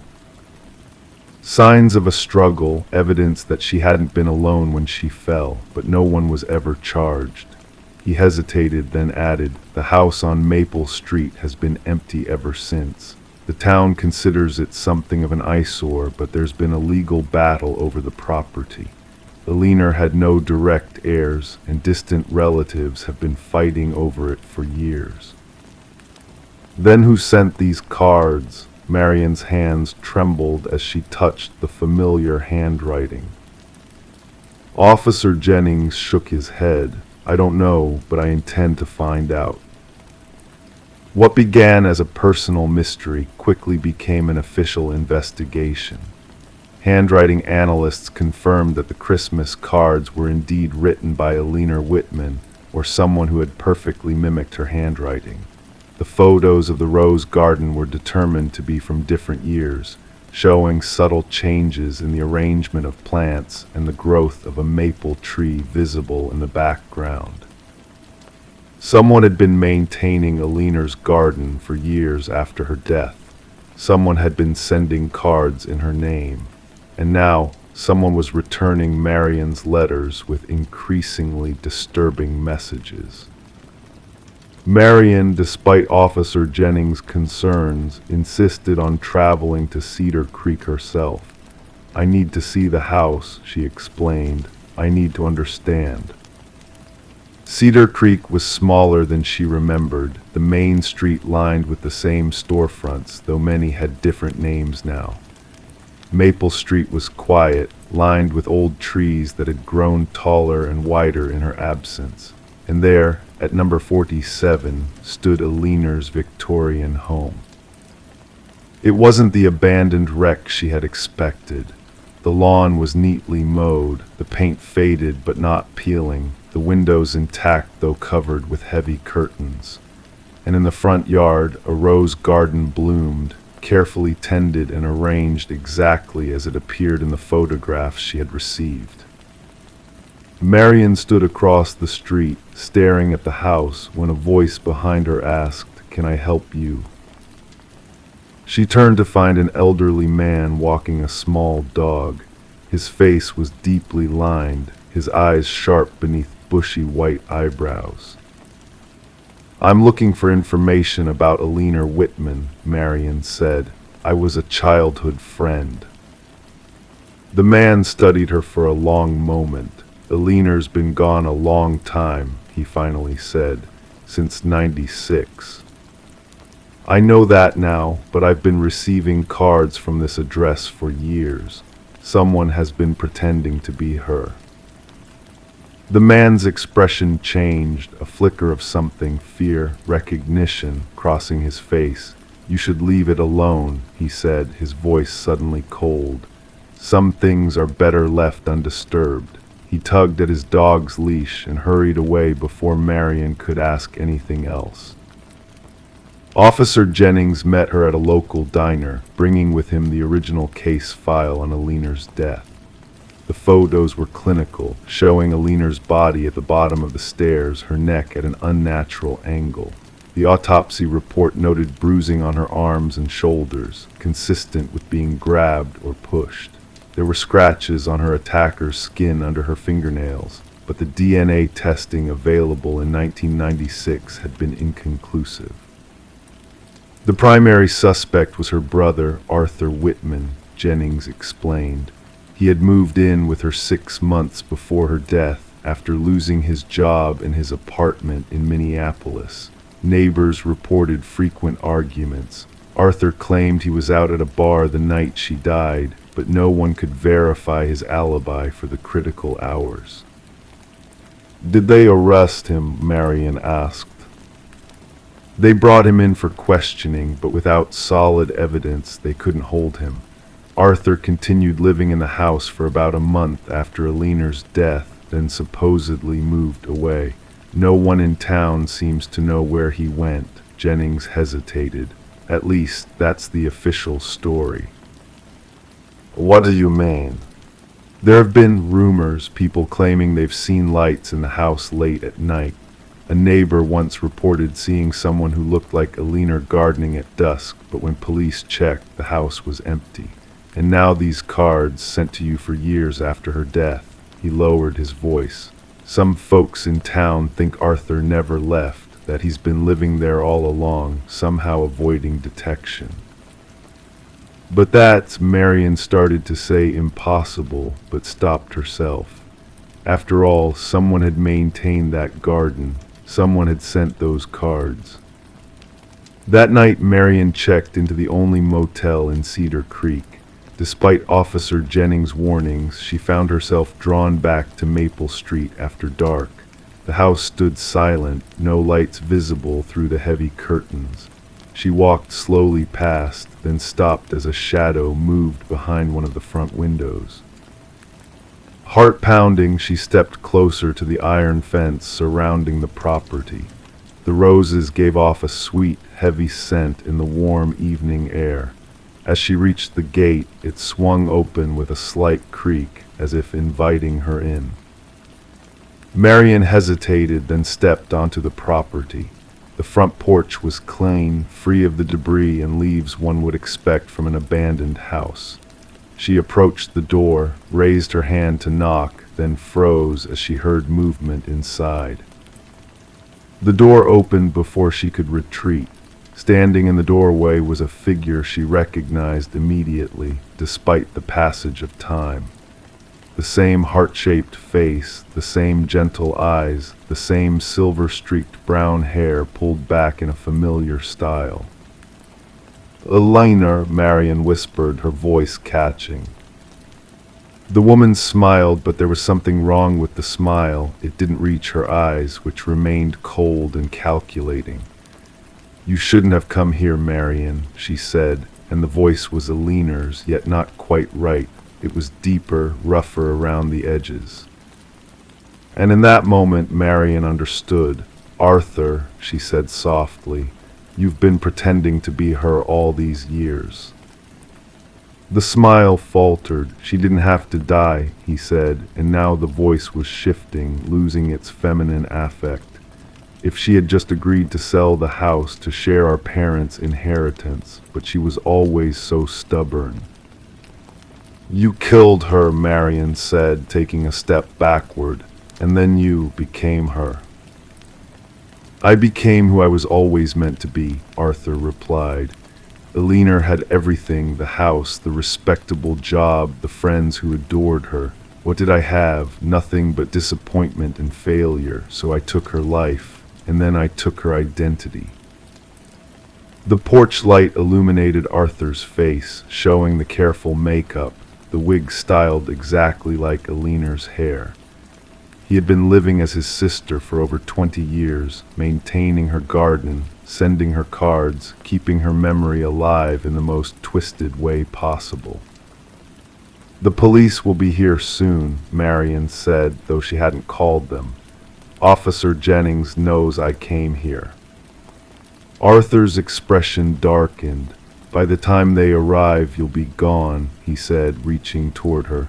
"Just like Aliner, just another tragic accident in this old house." Marion turned to run, but her foot caught on a loose board. She stumbled, nearly falling down the porch steps. Arthur's hand closed around her arm, his grip surprisingly strong. But before he could pull her back, headlights swept across the front of the house. A police cruiser pulled up to the curb, and Officer Jennings stepped out, his hand on his holstered weapon. "Mrs. Oakes," he called, "are you all right?" Arthur froze, then released Marion's arm.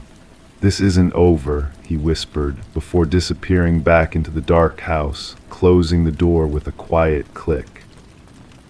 The investigation that followed uncovered the full extent of Arthur Whitman's deception. For 22 years, he had lived a double life, rarely venturing into town except in his leaner disguise, maintaining the house and garden just enough to avoid suspicion. He had created a small studio in the attic where he crafted the Christmas cards and letters, carefully mimicking his sister's handwriting and documenting the garden he maintained in her memory and as his cover. But despite extensive searches, Arthur himself was never found. The house on Maple Street stood empty once more, its secrets locked behind those heavy curtains. The rose garden began to wilt without its caretaker. Marion returned to Stillwater, shaken but determined to honor the real Eliner's memory. She had given the police all the cards and letters, crucial evidence in a case that had gone cold decades ago. Months later, a final envelope arrived at Marion's home. Inside was a single dried rose petal and a note in that familiar handwriting. Some stories never end. The Cedar Creek police searched the area once more but found nothing. The house on Maple Street was finally sold, its dark history becoming local legend. New owners tore out the rose garden, planted tulips instead. But sometimes in the early morning hours, neighbors report seeing a figure tending to phantom roses, nailing in the dirt where Eliner's garden once bloomed. By the time anyone can get a closer look, the figure is gone, leaving behind only footprints in the dew and the lingering scent of roses where no roses grow. Crime 8, tucked beneath the rusted wrenches and screws, was a pink diary, its pages stiff with age. Most entries were innocent, childlike, but toward the end the handwriting changed, angrier, more erratic. The final entry read, "He said the tools weren't for fixing." Maple Creek, Pennsylvania had always been the kind of place where people left their doors unlocked. A small town of just under 5,000 people, nestled between rolling hills and dense forests, where everyone knew everyone, and the most exciting news typically involved the high school football team or Mrs. Parker's award-winning pies at the county fair. Rebecca Lynn Miller had grown up in Maple Creek.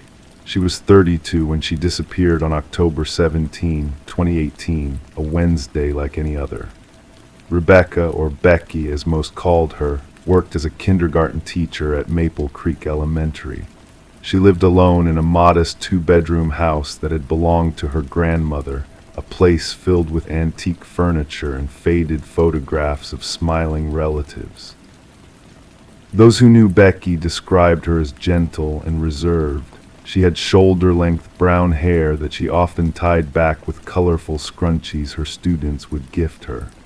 Her colleagues noted that she always arrived early to prepare her classroom, arranging books and art supplies with meticulous care.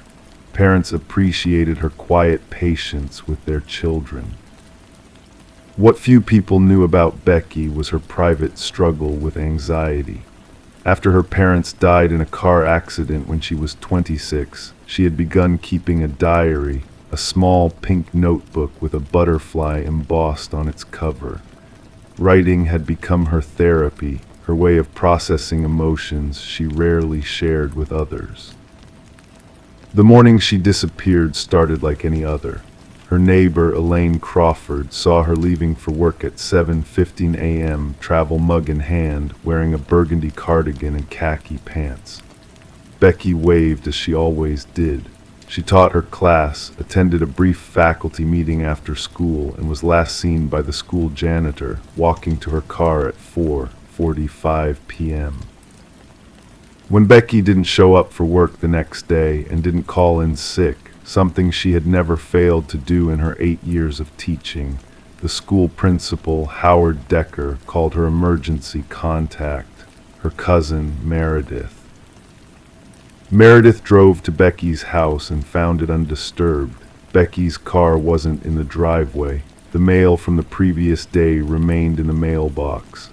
A half-empty cup of tea sat on the kitchen counter, a thin film formed on its surface.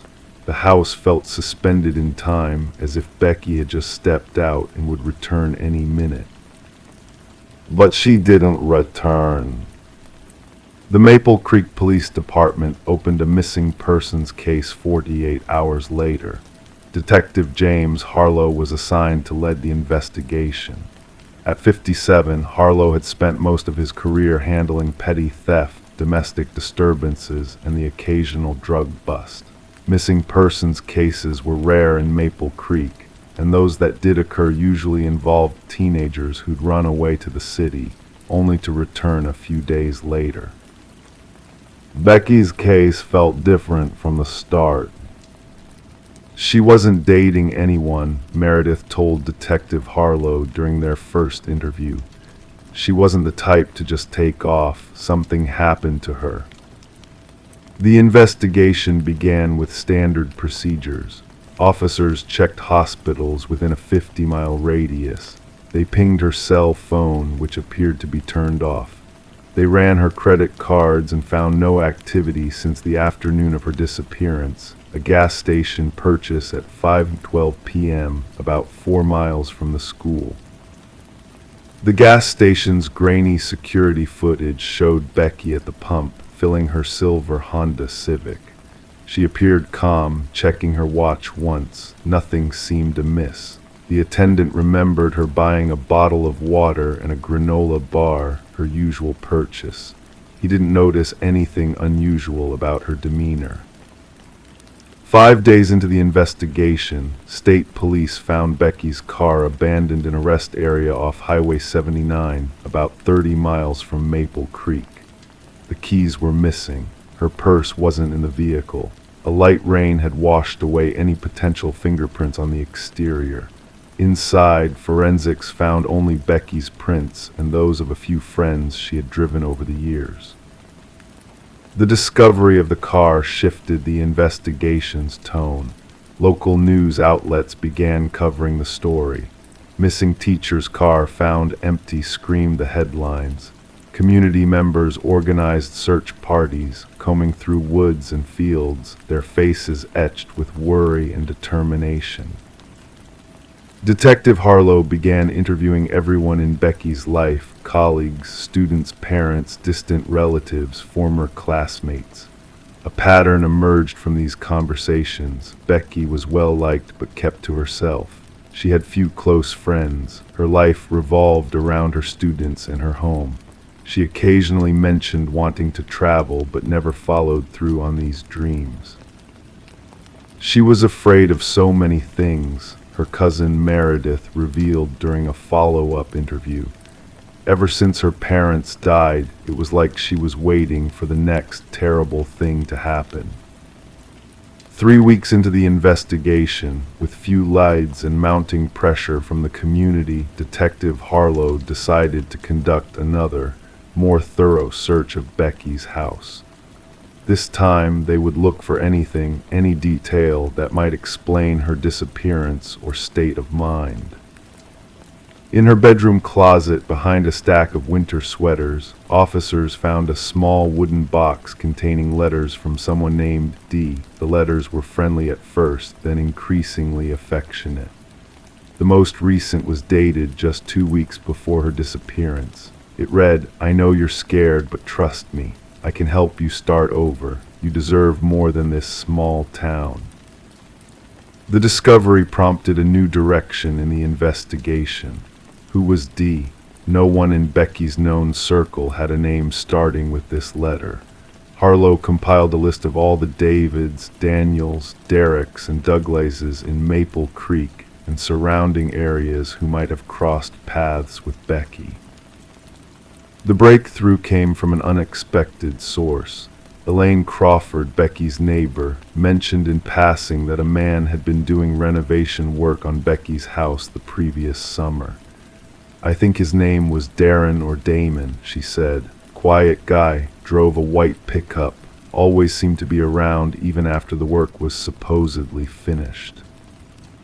Records showed that Becky had hired a handyman named Dominic Reeves to fix her porch and update some plumbing. Dominic, 41, had a minor criminal record, a DUI 7 years prior, and an assault charge that had been dropped. He lived alone in a rental property 15 miles from Maple Creek. When officers arrived at Dominic's address, they found the house empty, mail piled up. Neighbors said they hadn't seen him in weeks. His landlord confirmed that Dominic had paid rent through the end of the month and mentioned he might be taking a job out of state. A search warrant for Dominic's residence revealed a sparsely furnished home. In the garage, they found a workbench with various tools neatly arranged: hammers, screwdrivers, pliers. In the corner stood a large red toolbox.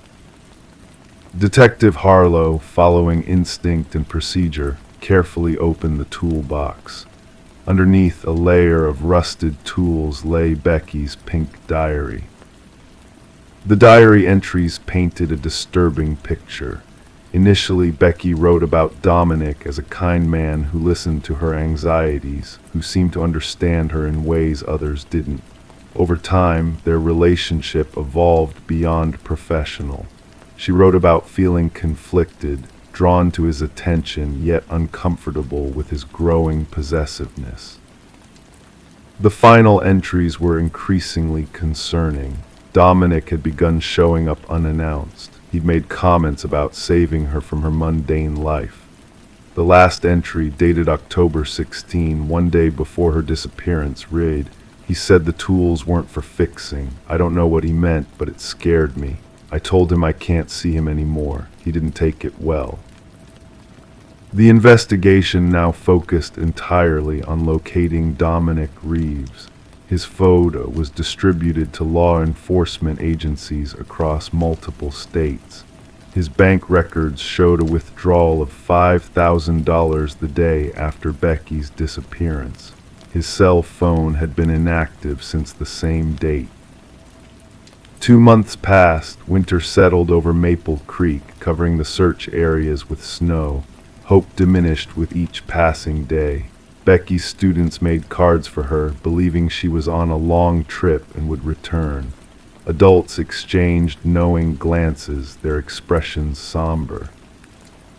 Then, in early January, a hiker discovered a disturbed area of ground in Blackwood Forest, about 40 miles from Maple Creek. The melting snow had revealed what appeared to be a shallow grave. Forensic teams worked carefully, documenting and preserving every detail of the scene. The remains they uncovered were identified through dental records as Rebecca Lynn Miller. The medical examiner determined she had died from blunt force trauma to the head. Near the grave site, investigators found a single work glove, the kind commonly used by handymen and construction workers. Soil samples contained microscopic metal filings consistent with those found in Dominic's garage. But Dominic Reeves remained at large. 6 months after the discovery of Becky's remains, a routine traffic stop in Tucson, Arizona, led to the arrest of a man using the name David Richards. Fingerprint analysis confirmed his identity as Dominic Reeves. In his possession were Becky's car keys and a photograph of her taken at school without her knowledge. During interrogation, Dominic maintained his innocence. He claimed Becky had planned to leave town with him, that they were in love, that something must have gone wrong after they parted ways. But the evidence told a different story of obsession, rejection, and violence. In Dominic's Tucson apartment, investigators found a new toolbox. Inside was a journal of his own, detailing his relationships with women in 3 different states. Each entry followed a similar pattern: gaining trust, isolation, escalating control. Becky's name appeared throughout the final pages, sometimes loving, sometimes filled with rage. The trial of Dominic Reeves began in the spring of 2020. The prosecution built their case methodically: the diary, the toolbox, the forensic evidence, the pattern of behavior. Becky's students, now second graders, wore butterfly pins in her memory.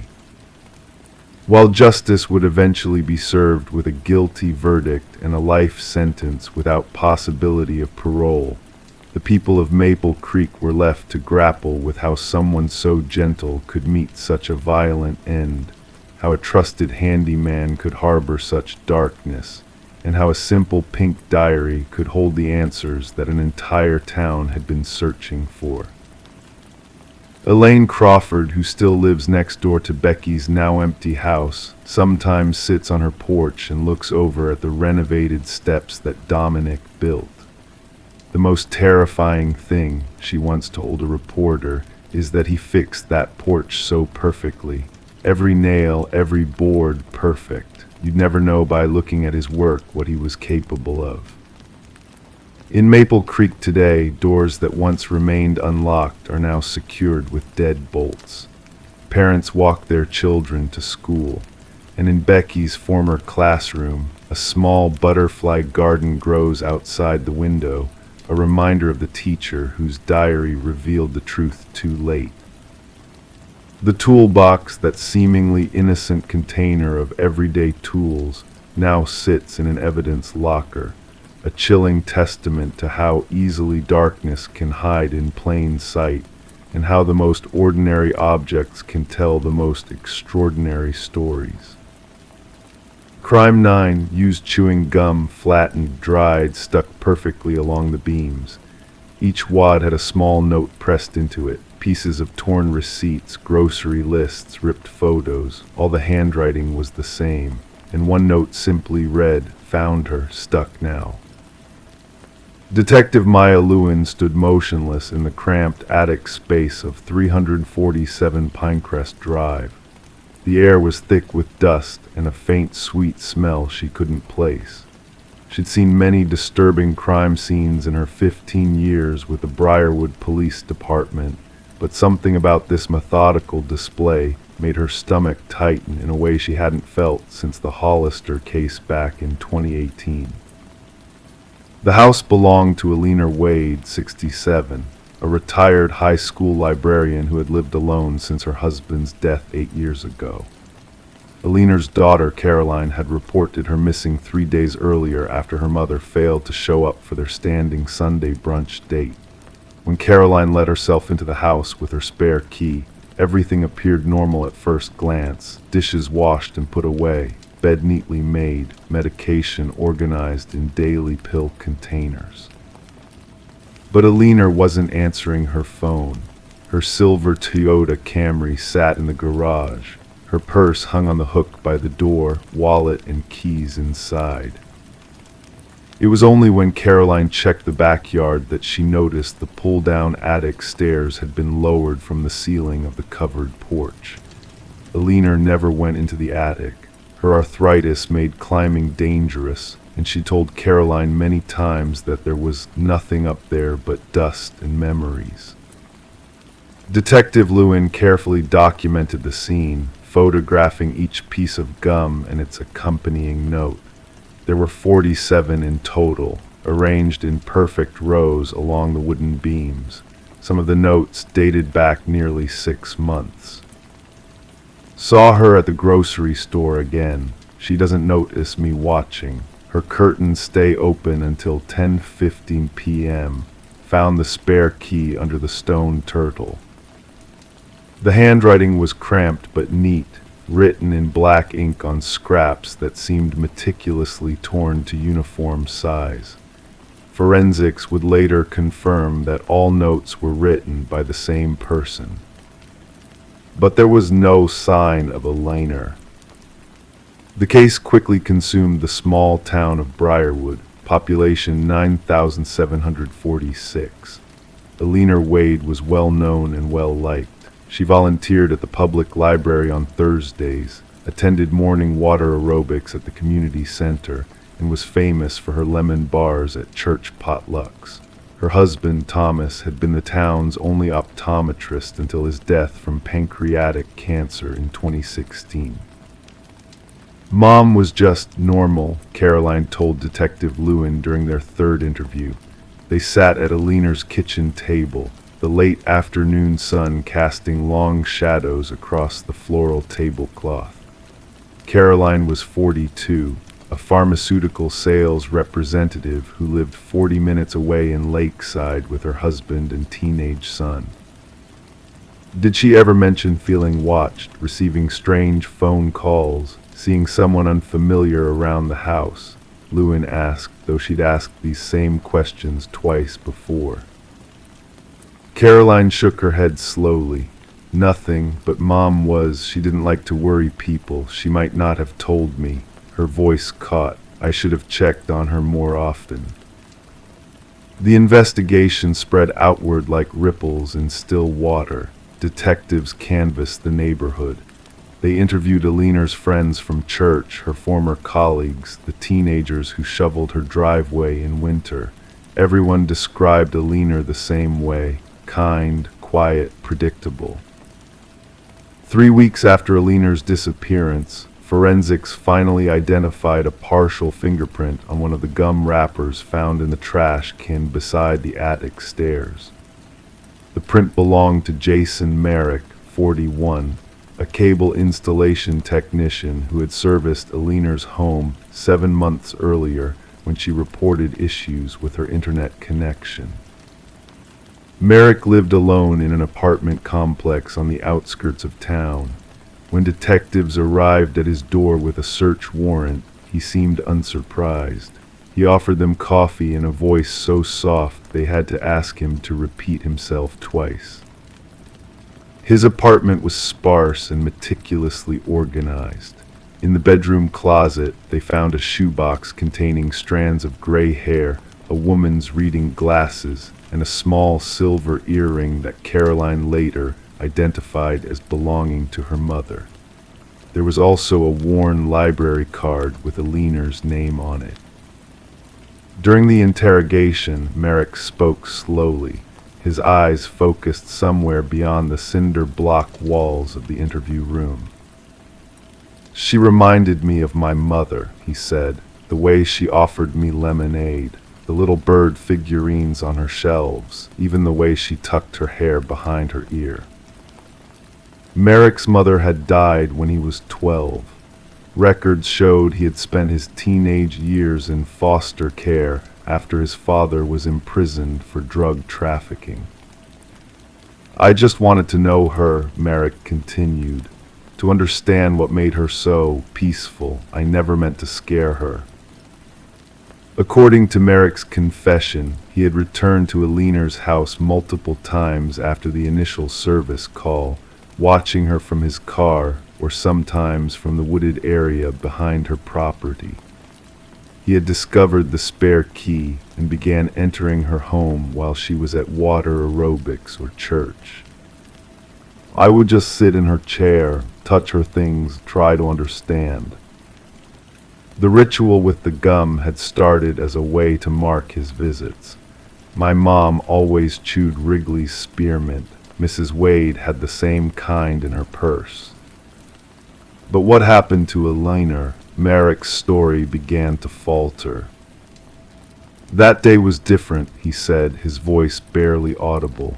"She came home early. I was in the attic. I'd never been up there before, just curious, I guess. She must have heard me moving around." According to Merrick, Alina had climbed the attic stairs and confronted him. There was a struggle. She fell. "I didn't mean to hurt her," he insisted. "She was just so scared she wouldn't stop screaming." Detectives and forensic teams searched the wooded areas surrounding Alina's house, the abandoned wells on the outskirts of town, and the slow-moving river that wound through Briarwood. They brought in cadaver dogs and ground-penetrating radar. They drained a small pond a half-mile from Merrick's apartment complex. But Elena Wade's body was never found.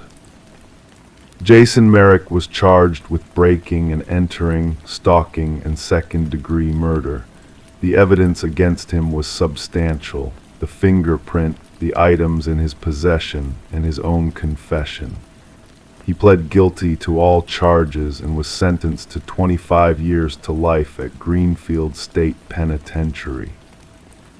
The case should have been closed, but something continued to trouble Detective Lewin. Merrick's confession, while detailed about his obsession with Elena, became vague when describing what happened to her body. He claimed he took care of it, but couldn't or wouldn't provide specifics. And despite an exhaustive search, no physical evidence of Elena was ever found beyond the items in Merrick's apartment. 6 months after Merrick's sentencing, Lewin received permission to interview him again.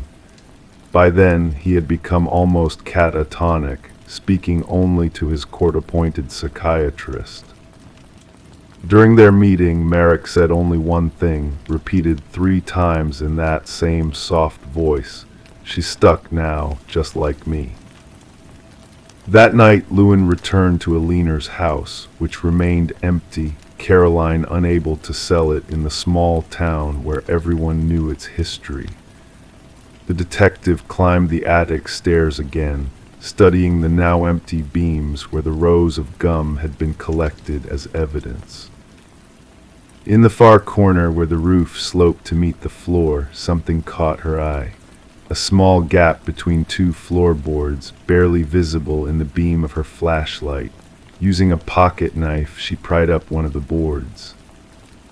There, in the narrow space between the attic floor and the ceiling below, was a tarnished locket on a delicate chain. Inside was a faded photograph of a young woman with a small boy, a boy with Jason Merrick's distinctive eyes. The locket hadn't been mentioned in any of the evidence reports. It wasn't Elena's, and Merrick had never spoken of it. As Detective Lewin carefully replaced the floorboard, she couldn't shake the feeling that the truth about what happened in this attic was far more complex than the confession they'd received. That perhaps Elena Wade wasn't the only one with secrets. That perhaps, in some way, both Elena and Jason were indeed stuck now, one in whatever resting place he had created for her, and the other in the prison of his own disturbed mind. The case officially remains solved. Jason Merrick will likely spend the rest of his life in prison. Caroline Wade eventually moved away from Briarwood, unable to bear the whispers and sympathetic glances that followed her through town. And the house at 347 Pinecrest Drive still stands empty, its attic stairs now permanently sealed, the mysteries within preserved like those small notes pressed into gum, marking moments that changed lives forever. Story 10: The Enigmatic Manor.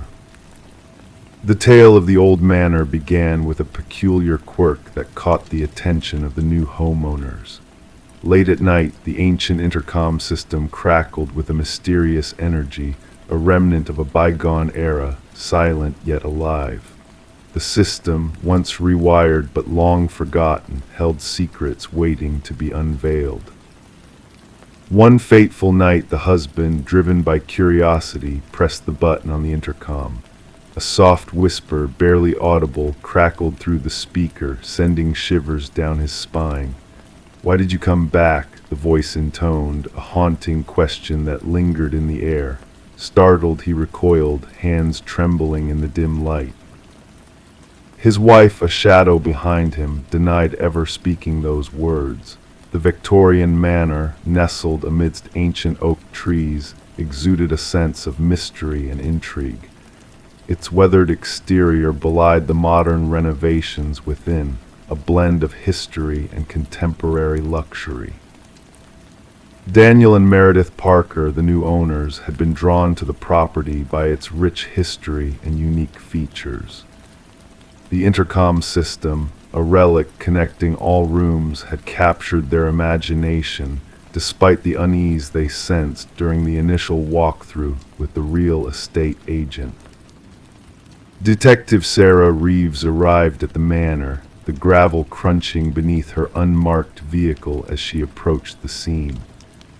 A call about a possible break-in had led her there, but there was an unspoken undercurrent, a feeling that there was more to uncover in the shadows of the old house.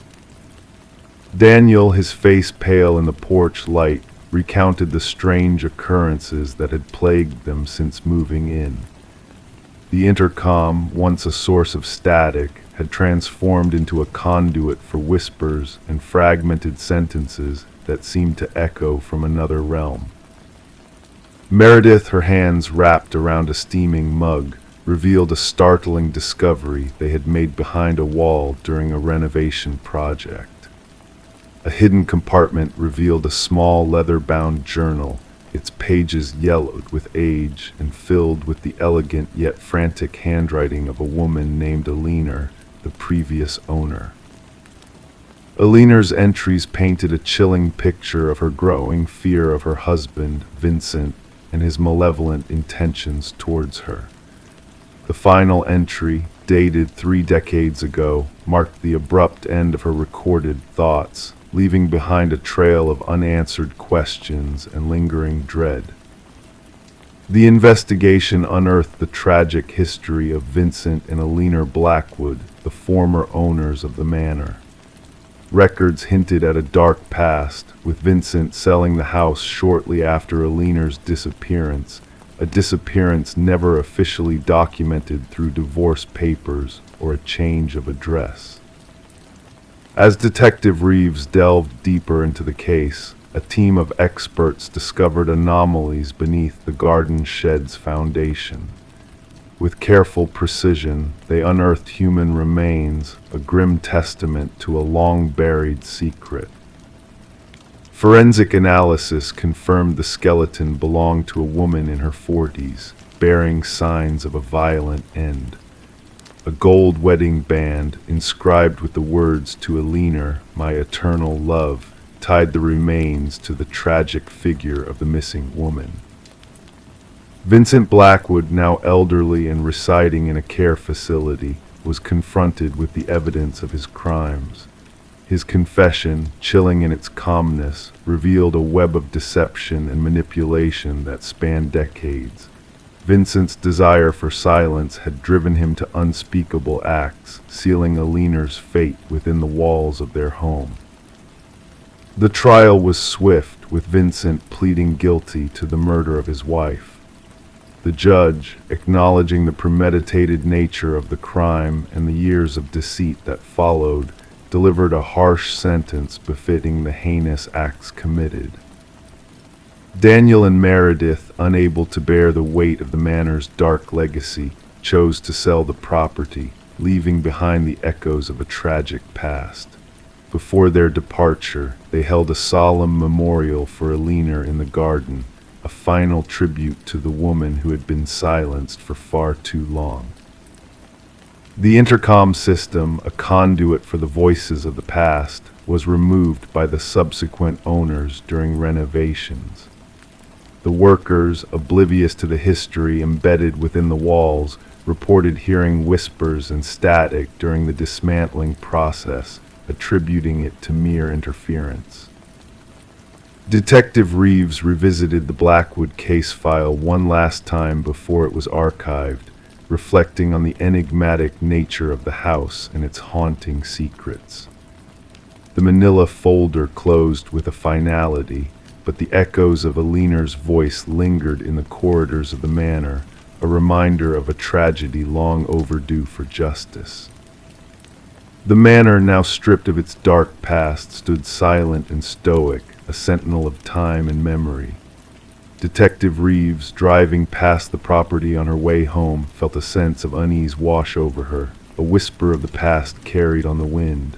She never stopped, but her window rolled down slightly, listening for echoes of a voice long silenced, a presence that refused to fade into obscurity. Story 11: The Enigmatic House at the Wood's Edge. The town whispered of a house nestled at the edge of the dark woods, shrouded in mystery and forgotten by time. Its windows gazed out like vacant eyes, while its weary porch bore the weight of countless seasons gone by. No one laid claim to its ownership. No memory lingered of the hands that fashioned it into existence. Yet one fateful day, a group of curious hikers strayed too close to its weathered walls. There, etched into the ancient wooden siding, they beheld a peculiar site names carved with precision, as if etched by an unseen hand with a message to convey. And at the very bottom of this eerie list, fresh and untarnished, was a name unfamiliar to them all, until a trembling voice broke the silence, whispering, "That name, it's mine." In the stillness of night, a call pierced through the darkness, marking a mere trespassing incident in official records. Mason Wright, the lead hiker who stumbled upon his own name etched into the abandoned house, recounted his unsettling discovery to the responding officers. Expecting a simple case of mischief or juvenile prank, the law enforcers ventured forth, unaware of the enigma awaiting them. Detective Sarah Keller arrived at the scene as twilight draped its cloak over the forest, her flashlight piercing through the shadows to reveal the facade of the enigmatic structure. Names 27 in total adorn the eastern wall, some faded with age, others sharp and fresh as if carved but moments ago. And amidst this cryptic array, Mason Wright stood out, the mark still redolent of newly hewn wood. "I've never set foot here before," Mason asserted, his breath materializing in wisps in the chill air. "How can this place know my name?" Thus began the enigmatic investigation, delving into the backgrounds of each name inscribed on that haunted wall. The chilling truth unveiled sent shivers down the spines of the detective team. The names belonged to individuals reported missing over the span of 4 decades, vanishing into the wilderness while on solitary hikes.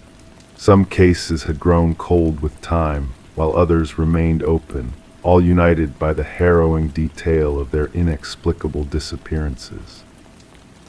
Forensic scrutiny documented each carving meticulously, scrutinizing the depths, techniques, and weathering patterns. The oldest inscription, Rebecca Hansen, harked back to a missing persons case from 37 years past, recounting the tale of a young woman who ventured into the woods, never to return save for a lone hiking boot discovered near a babbling stream. Mason's recounting remained steadfast and unwavering through extensive interviews, his bafflement mirroring that of the investigators. With no discernible ties to the area beyond his recent hike with college comrades, he professed ignorance of the other names adorning the ominous wall. Attention turned to Mason's companions, particularly Emily Chen, whose photographs captured more than mere memories of their trek. Analysts discerned a spectral figure, obscured yet present in multiple images, haunting the periphery of their journey. Ordered by Detective Keller, a search of the abandoned house's interior unearthed a disturbing tableau in the basement, a macabre display of personal effects belonging to the missing hikers, meticulously arranged and labeled with corresponding names. Bloodstains, invisible to the naked eye, whispered of sinister deeds long concealed beneath layers of dust and neglect. As the shadows of suspicion deepened, Mason's demeanor grew increasingly erratic, his reports of eerie phenomena escalating whispers in the night, enigmatic footprints leading to his door but vanishing into the ether. Assigned protection, his paranoia burgeoned, casting a pall over his every waking moment. A breakthrough dawned with the unearthing of forgotten land records, tracing the house's lineage to a reclusive hunter named Victor Blackwood. An ominous figure of local lore, Blackwood's disappearance years prior bore the mark of enigma, his shadowy existence intersecting with the unfolding tragedy. Armed with newfound knowledge, Detective Keller spearheaded a search deeper into the forest, unearthing a network of concealed hunting blinds and a damning journal within one, an unsettling chronicle of Blackwood's predatory pursuits, from animal prey to human quarry, meticulously documented with a chilling precision that bespoke a malevolent intellect. The manhunt for Blackwood spanned jurisdictions, deploying every resource to track down the elusive predator. Mason, meanwhile, slipped beyond reach, leaving behind a cryptic message that hinted at a grim turn of fate. A grim discovery within Blackwood's abode marked a pivotal juncture, revealing a hidden workshop harboring ominous tools and a freshly carved name, a harbinger of doom for one of their own. Surveillance tightened its grip around the house, awaiting the inevitable reckoning. In the dead of night, sensors stirred from their slumber, alerting to an intruder's presence, a spectral figure, impossibly slender, advancing toward the house with an unholy grace. Tactical squads closed in, only for the ephemeral figure to vanish into the night, leaving behind a void of unanswered questions and lingering dread. To this day, the enigmatic house stands under vigilant watch, a sentinel to the horrors that befell Mason and the forgotten technician, lost to the clutches of a malevolent force that prowls the wooded expanse. The investigation persists, drawing fresh resources as echoes of similar vanishings reverberate through other forested realms. The names on that haunted wall weave a tapestry of terror, their whispers haunting the corridors of law enforcement. Some officers dare not utter them aloud, while others steer clear of the case entirely. And the local hikers, once heedless of the house's silent vigil, now skirt its periphery, wary of invoking the wrath that consigned those accursed names to oblivion. Story 12. The aged envelope with its yellowed edges and a fresh stamp hinted at a story just unfolding. The detective, with a cautious touch, unsealed it. Inside lay a single sheet of paper bearing a message typed in a hurried, uneven script. "I am sorry for what I did." The paper exuded a dampness, carrying with it a faint scent of iron. A reddish smear along the bottom edge caught their attention. It wasn't mere ink. Detective Sarah Morgan, her fingers gloved, preserved the letter in an evidence bag with practiced care. The forensics team's findings confirmed her suspicions the reddish stain was human blood, a match to DNA from an unsolved homicide case that had lingered in the shadows of the department for years. The victim, a young journalist named Rebecca Warren, had been discovered in her apartment, bearing multiple stab wounds. Her laptop vanished, notes scattered, hinting at a connection between the attack and a story she had been chasing. Despite numerous interviews and relentless investigation, the case had turned cold. Yet a letter addressed simply to Homicide Division had now surfaced at the police department, stirring the still waters. The paper and envelope yielded few prints, only faint smudges hinting at gloved hands. The postmark offered a glimmer of direction after months of stagnation. Morgan gathered her team in the dimly lit briefing room, the walls echoing with the silent cries of unsolved mysteries. She affixed the image of the letter at the heart of the board, declaring, "This changes everything." Detective James Chen, her steadfast partner, examined the letter with a cautious eye. "Or is it a ploy to deceive us?" he mused. The blood could be a theatrical touch, a sinister game of shadows. The forensics team traced the typewriter's unique impressions to a bygone model, rare yet not beyond reach. They embarked on a quest, reaching out to antique aficionados in search of this relic from the past. As the investigation gathered pace, they delved deeper into Rebecca's world. Her editor painted a portrait of a relentless soul, unearthing corruption with unwavering determination. Her recent inquiry had delved into a wealthy family entangled in local politics, shadows shrouding their every move.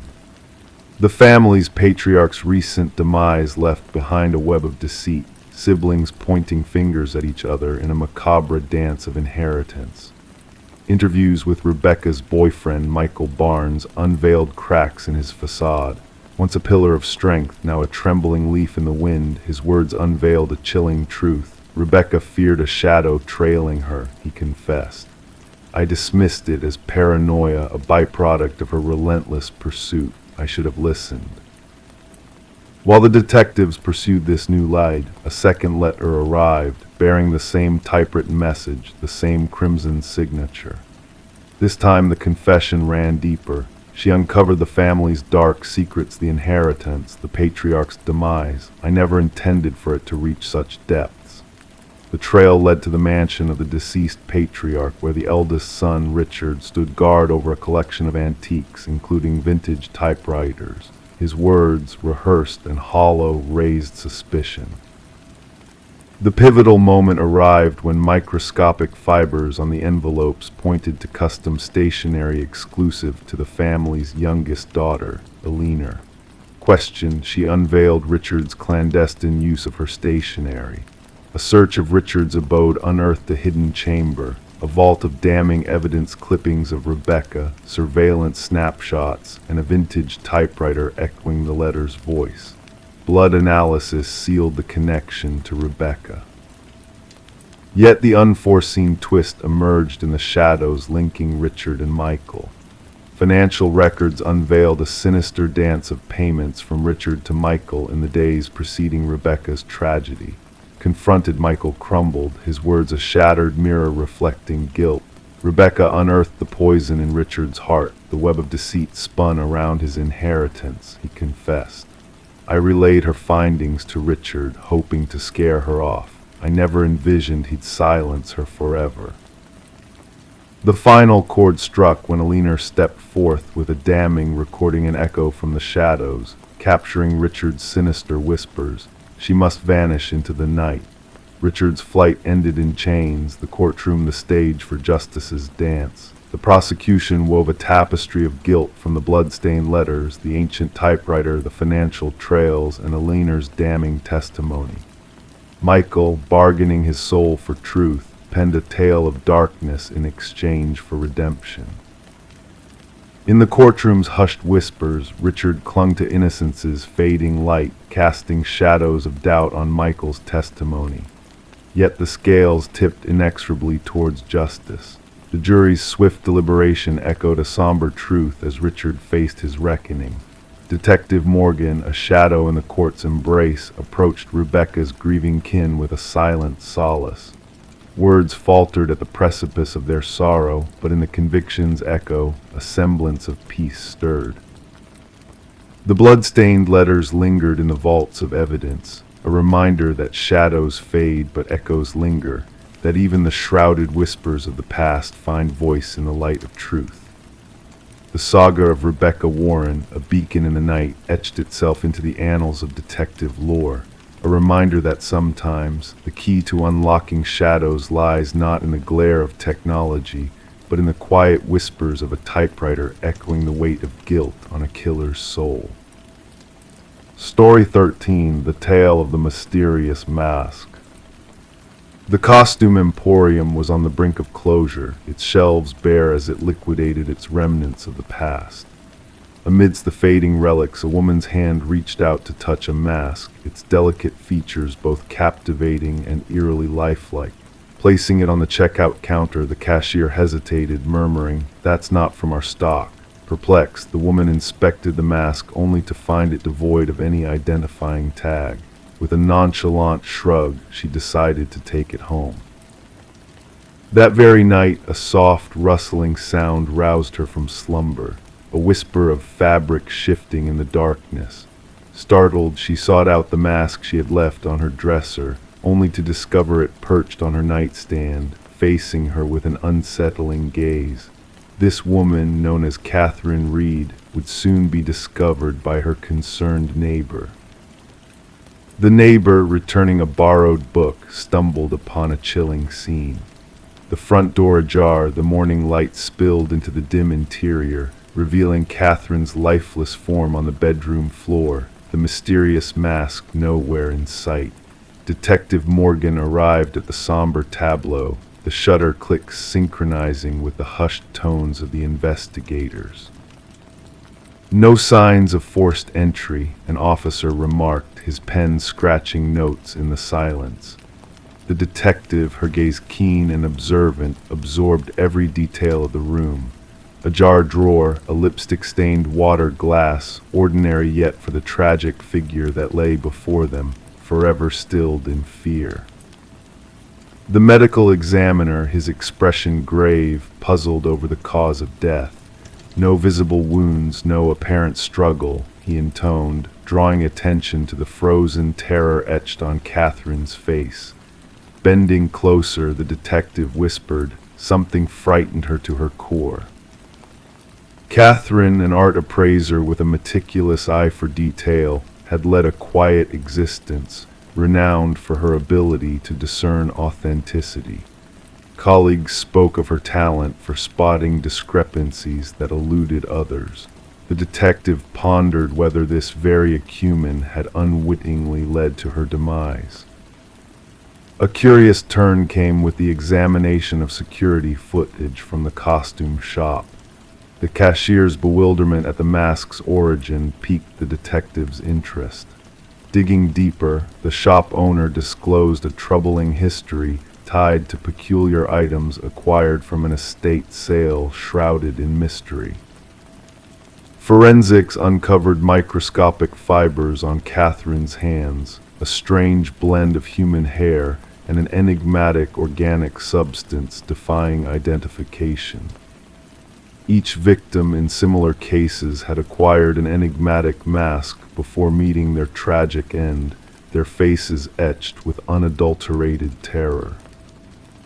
Consulting with a retired detective, a cache of ancient masks revealed a startling revelation, hidden symbols hinting at a ritual of soul transference. A journal secreted within Catherine's abode unveiled her descent into paranoia, her chilling discovery of the mask's malevolent nature. The investigation culminated in a chilling truth: death by sheer terror induced cardiac arrest. What could instill such paralyzing fear to stop a heart in its tracks? Surveillance footage unveiled a figure exiting Catherine's residence, donning the mask with her likeness, a mechanical mimicry of her movements. Despite the alert for the missing mask, its reappearance in a distant vintage shop remained elusive, sold to an unknown buyer. The enigma persists, shrouded in unsolved mysteries, the detective safeguarding Catherine's journal as a testament to the inexplicable forces at play. In the dead of night, a specter of unease lingers, a whisper of impending dread. The mask, a vessel hungry for souls, bides its time, waiting for its next unwitting host. An ancient cycle of possession, veiled in shadows, continues its relentless pursuit of victims from ages past to present. The mask remains at large, a malevolent force lurking in the shadows, poised to claim its next victim in the eternal dance of darkness and death. Story 14. In the dim light of the attic, hidden beneath a forgotten blanket, they stumbled upon it. A porcelain doll, fragile and ancient, with eyes the color of a tranquil sea, staring out unblinkingly. Sarah and Michael, a young couple drawn to the Victorian house's mysterious allure, chuckled at the sight of the doll, dismissing it as just another relic of the past. As night settled in, a subtle unease crept over them. The air grew heavy, the silence thick, and when morning dawned, the doll was no longer nestled in the attic shadows. It had silently taken its place at the foot of their bed, a silent sentinel watching over them. Detective Rachel Winters, a keen investigator with a penchant for the enigmatic, was called to the scene on a crisp autumn morning.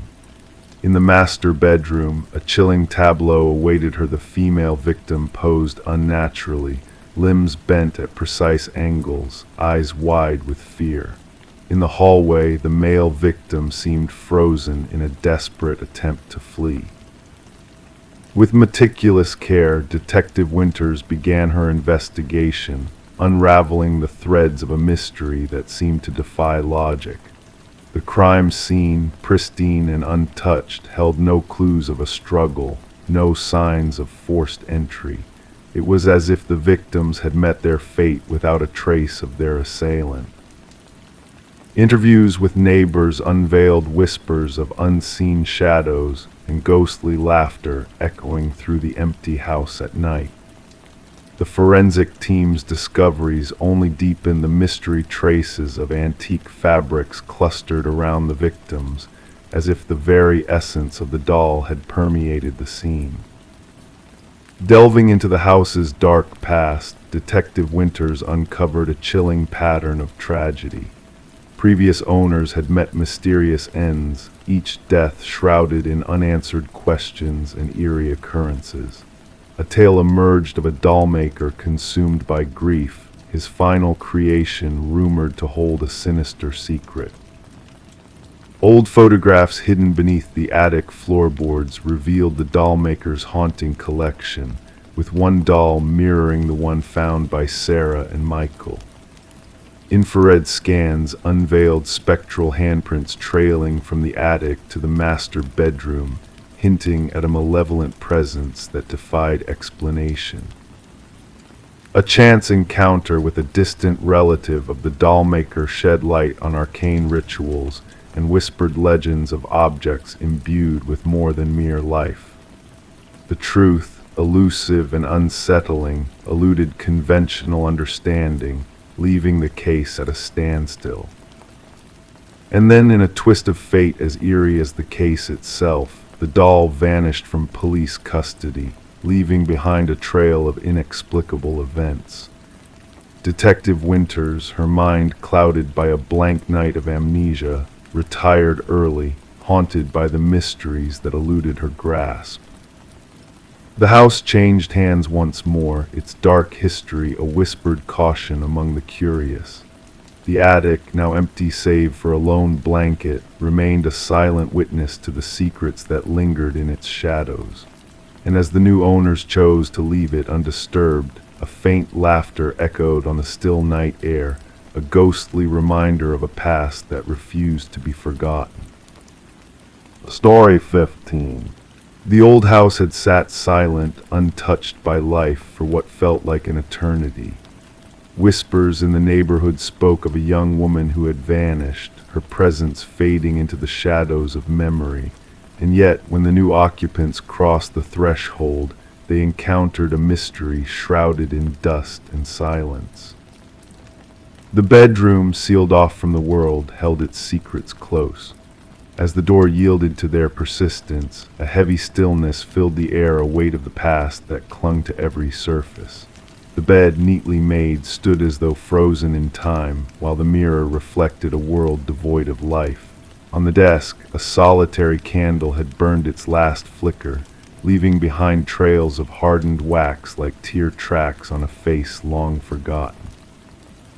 But it was the sight of the open notebook that sent shivers down their spines.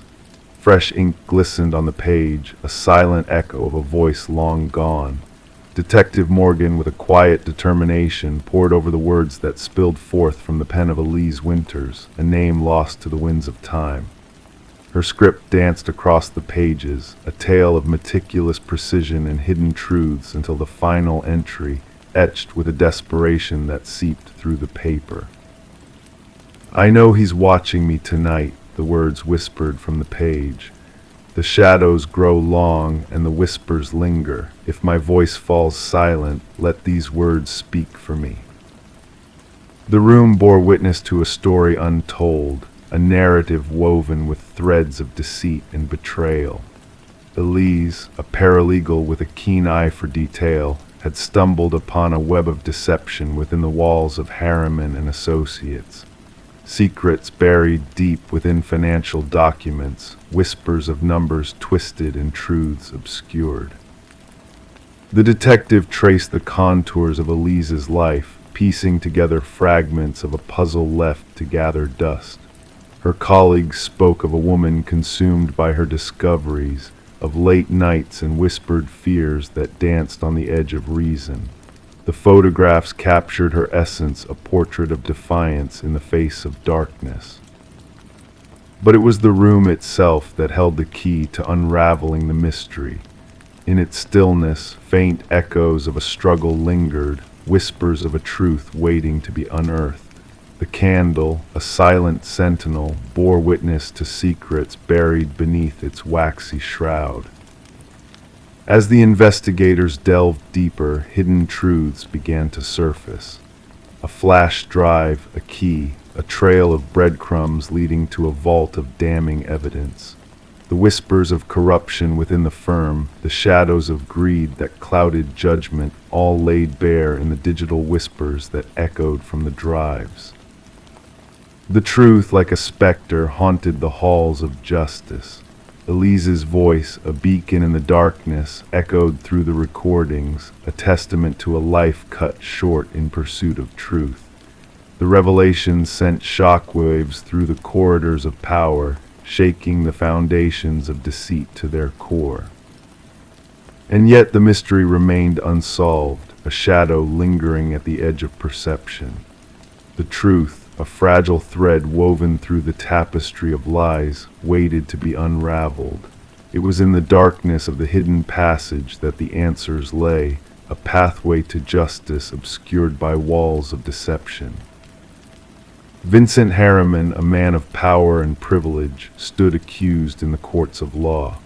His denials rang hollow in the face of evidence that spoke louder than words. The truth, a silent witness to the crimes that had been committed, waited patiently for justice to be served. In the end, it was Elise's voice that spoke the loudest, a whisper in the wind that carried the weight of truth. Her legacy, a room frozen in time, stood as a testament to her courage and conviction.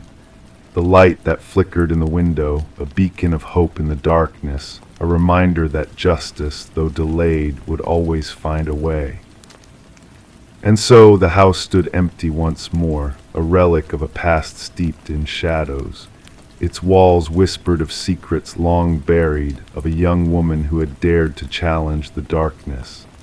In the stillness of the night, her spirit lingered, a guardian of the truth waiting to be heard. Story 16. The gentle current whispered its lullaby that quiet morning, the water mirroring the sky in its stillness. The fisherman's gaze skimmed the surface, almost missing the anomaly, a lone suitcase bobbing near the shore. Initially dismissing it as discarded items, his curiosity drew him closer as he waded through the shallows. A wave of putrid scent enveloped him, thick and suffocating, as he realized this was no ordinary find. Chains tightly wound around the case, its edges kissed by rust from exposure to the elements. When authorities pried it open, the contents revealed a chilling truth. Not clothes, but a tangle of hair, fingers clenched in a frozen grip, and at the bottom a haunting note, "This isn't the first." Detective Sarah Mercer arrived at the scene, her steps measured as she took in the grim tableau. The victim, a woman in her mid-30s with dark locks and skin marked by water's embrace, lay before her. The meticulous work of the medical examiner painted a somber picture, every detail catalogued with precision before the body was tenderly removed.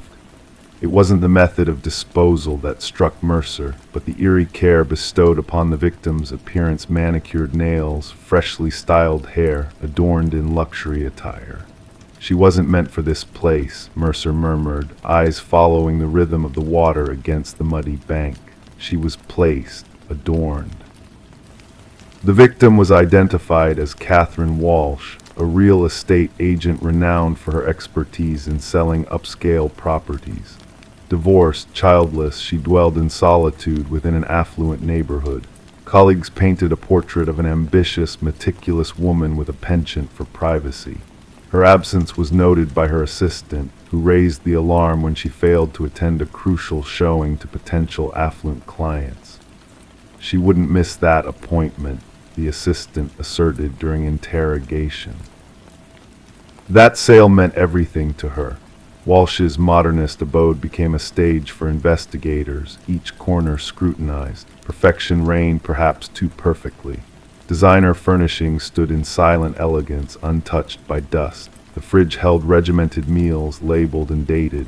Wardrobe meticulously arranged by hue, shoes nestled in protective casings. An anomaly whispered from her home office, a drawer slightly ajar. Within, a leather journal awaited discovery. Final entry bore witness. He watches again. Same car, different plates. Unraveling Walsh's digital trail unveiled a peculiar pattern in her email's repetitive messages from unknown senders, all echoing the unsettling phrase, "I see your perfection," sent at precise moments on various days. Her browsing history hinted at a quest for security measures and self-defense tools. Connecting the dots, Mercer shared her deduction with her partner.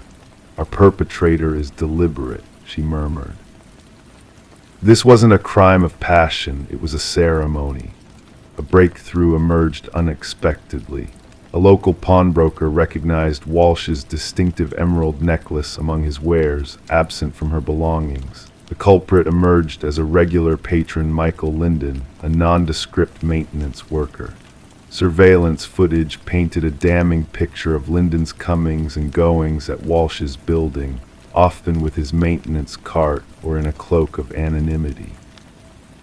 Always timing his visits when she was engrossed in property showings.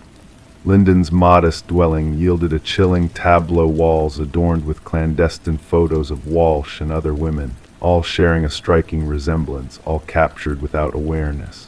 Some faces were cruelly marked with red ink. Walsh stood as the third muse. Behind a concealed panel in his closet lay a shrine. Mementos from each victim meticulously arrayed a lock of hair, used tissues stained with lipstick, keys, and receipts. Each collection accompanied by a meticulous log of routines, preferences, and quirks. The interrogation room turned frosty as Linden faced his inquisitors. His demeanor, serene and unassuming, belied the horrors he had orchestrated. Confronted with evidence, he uttered without emotion, "They were flawed. They feigned perfection, but I saw through the facade. Catherine's desk harbored chaos. Her lipstick missed a spot. Her perfection was a lie." The search for the missing victims referenced in Linden's note led investigators to desolate locales where two more suitcases surfaced. Each cradled women akin to Walsh, real estate agents who peddled an image of exacting precision. Throughout Linden's trial, his impassive demeanor held steady as the prosecution unraveled his meticulous methods. Months of stalking, infiltrating their lives, studying their essence. When he claimed them, he sought to perfect what he deemed as their imperfections, tending to their appearance, draping them in finery before extinguishing their light. The families of the fallen watched in silent sorrow as justice was meted out a lifetime behind bars, devoid of reprieve. For Mercer, the case was stamped closed, yet enigmas lingered. What drove Linden's fixation on these select women? What shadows haunted his own reflection, driving him to such extremes? The river meandered on, its waters cleansing all traces of the tragedy. But on Mercer's desk lay copies of those haunting journals, a stark reminder that within the veneer of normalcy, darkness may dwell. And sometimes the most perilous predators are those camouflaged in plain sight, biding their time, awaiting the unveiling of a solitary flaw. Story 17, The Enigmatic Victorian. She crossed the threshold, the dust swirling in the stagnant air of the abandoned Victorian. Years had passed since life inhabited its decaying walls, now draped in sheets of neglect. Each step she took felt like entering a frozen moment, suspended in time except for one peculiar detail. The doors, no matter which one she opened, each led back to the same parlor, a perplexing labyrinth where escape seemed impossible. The only certainty was that the way she came in was the only way out. Yet when she turned to retrace her steps, the front door had vanished into thin air. Detective Sarah Lind found herself at the heart of a chilling mystery when the body of Morgan Pierce was discovered within the Victorian's walls. The once forgotten house had now become a crime scene, shrouded in an eerie stillness that seemed to echo the whispers of its dark past. Forensic technicians moved silently through the dim interior, their presence ghostly in the fading light. Initial examination suggests she's been dead approximately 3 days, the medical examiner murmured, his voice barely audible in the somber atmosphere. Cause of death appears to be asphyxiation. Morgan sat in an antique chair in the parlor, her posture serene, hands folded neatly in her lap as if awaiting a visitor. No signs of struggle marred her peaceful expression, no hint of the violence that had taken her life. The scene exuded a haunting tranquility that unsettled even the most seasoned investigators. Lind inquired who discovered the body. Real estate agents showing the property, her partner replied. They stumbled upon her, seated there like a specter from another time. The house had garnered a reputation among locals, a place where compasses spun aimlessly, where whispers of unseen watchers lingered in the shadows. Now, it held secrets far more sinister than mere urban legends. Morgan, a 26-year-old graduate student delving into architectural anomalies, had been drawn to the Victorians' enigmatic allure. Her meticulous nature and insatiable curiosity drove her to investigate the unexplainable phenomena reported by those who had dared to enter its hallowed halls. As Lind delved deeper into Morgan's past, a tale of obsession and intrigue unfolded. The young researcher had frequented the house in the weeks leading to her demise, documenting peculiarities that defied rational explanation.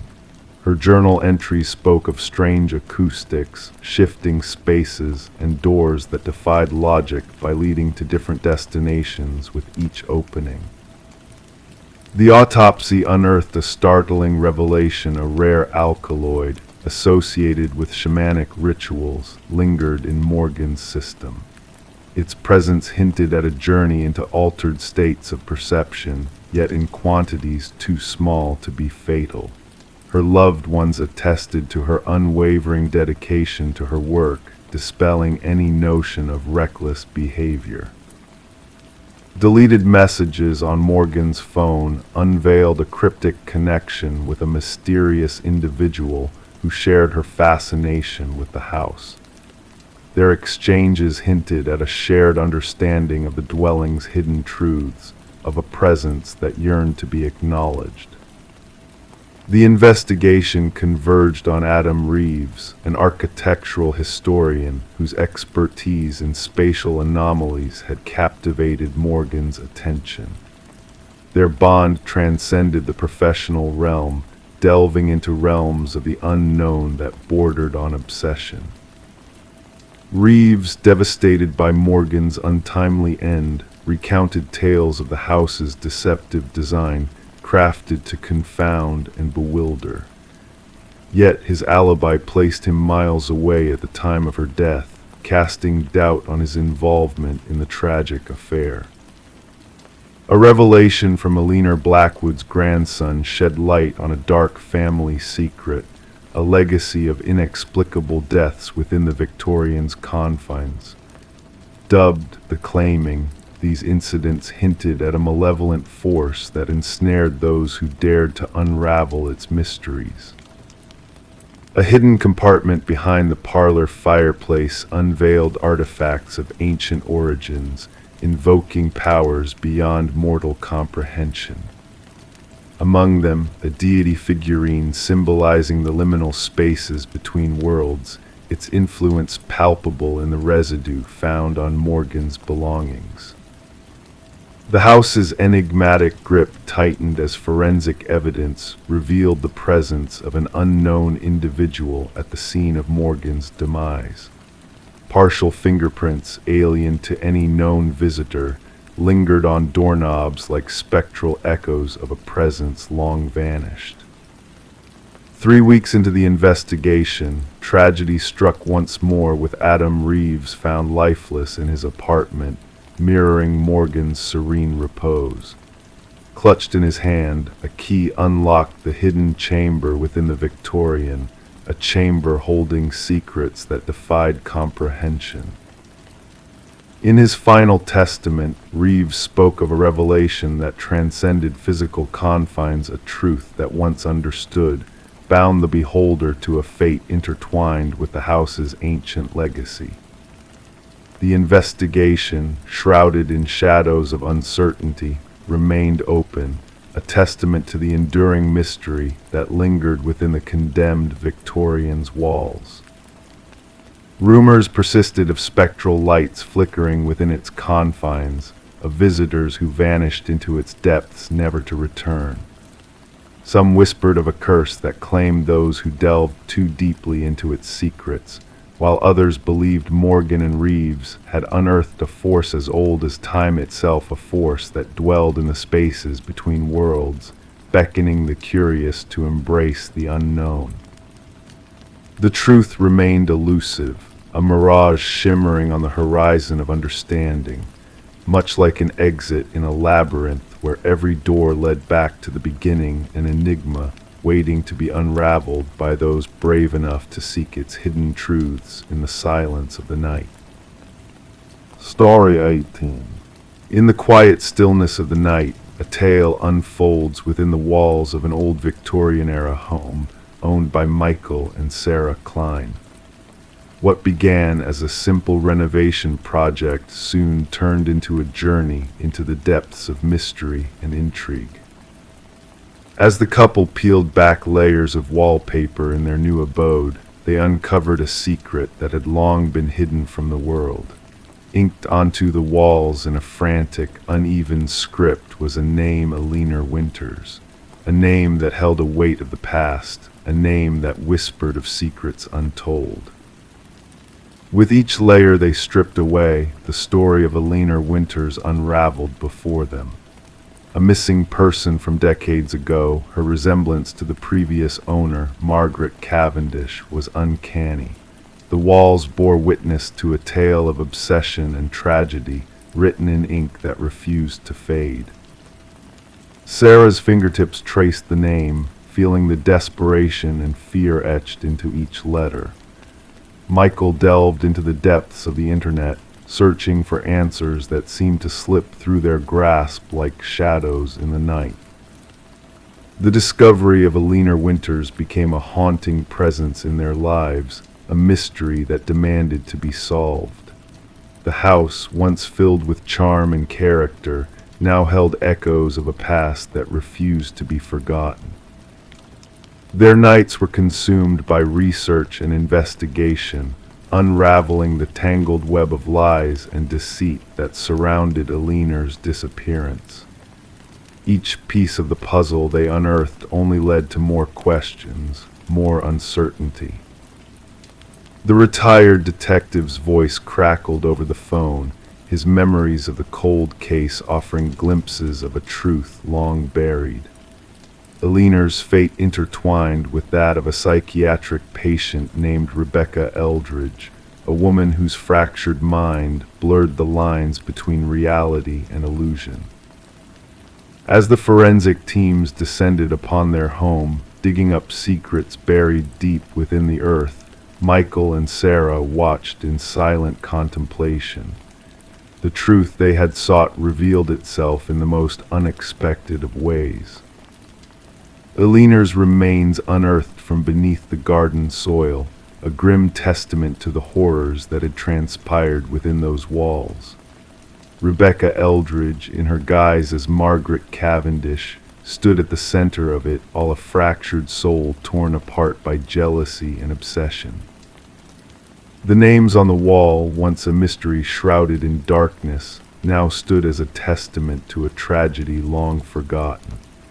The Leaner's family found closure at last, justice served after 3 long decades of uncertainty and pain. For Michael and Sarah, their dream home became a relic of the past, a place where the walls themselves whispered of a crime unsolved. As they gazed upon the house that had become synonymous with tragedy, they knew that some stories were meant to be buried, their secrets hidden in the shadows of the past. And as the night enveloped them in its embrace, they found solace in the knowledge that some mysteries were never meant to be fully unraveled. Story 19. She had decided to give the nursery a fresh coat of paint before the baby's arrival. The walls wore a faded blue hue, a color that seemed to hold whispers of the past within its layers. As she painted on the first stroke of white, a hidden secret beneath the surface emerged, letters, faint at first, then growing clearer and sharper. A message etched beneath the layers of paint. "Don't let it hear you." Her breath hitched in her throat. Stepping back, she noticed something peculiar, tiny handprints imprinted in the fresh paint, too high up on the wall for any child to have reached. The revelation in the nursery of the Morgan household marked the inception of what would later be referred to as the Whispering House case. The young couple had recently bought the Victorian-style home at a surprisingly low price. The real estate agent had only mentioned minor cosmetic issues, neglecting to disclose the dark history that lingered within the property. Detective Sarah Klein, notebook in hand, pressed the doorbell. A pregnant woman answered, her belly prominent beneath paint-splattered overalls. Dark circles shadowed her eyes, evidence of sleepless nights.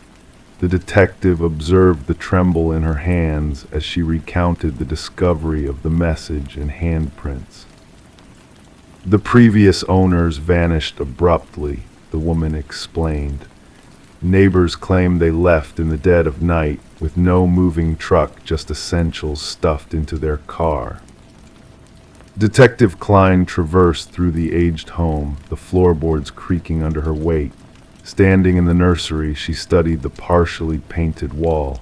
The cryptic message still lingered where the painting had been abandoned in haste. Beside it, 5 small handprints pressed into the wet paint, positioned at a height that no child could have reached. Back at the precinct, Detective Klein delved into records regarding the property. The house had changed owners 8 times within 30 years, a remarkably high turnover rate. Each family stayed for less than 2 years. What sent a chill down the detective's spine were the child welfare reports linked to 3 of those families.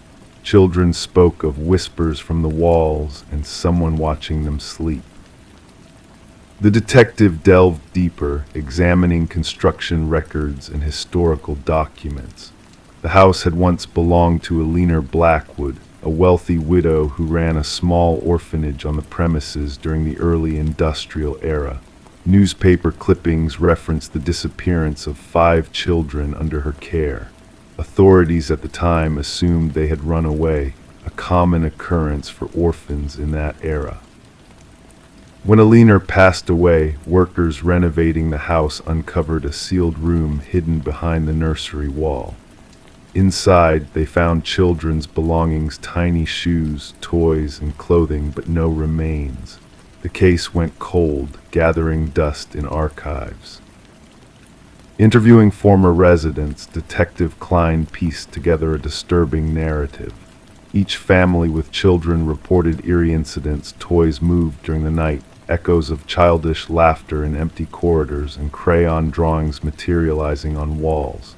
Most brushed off these occurrences as figments of imagination until the writings surfaced. The message varied slightly but carried the same warning: don't let them find you, don't make a sound, don't let it hear you. The handwriting matched samples from Eleanor Blackwood's journals. What chilled the detective to the bone were the handprints uniform in size and placement across decades, despite different children residing in the house. The investigation took a grim turn when the detective persuaded the current owners to permit ground-penetrating radar scanning in the basement.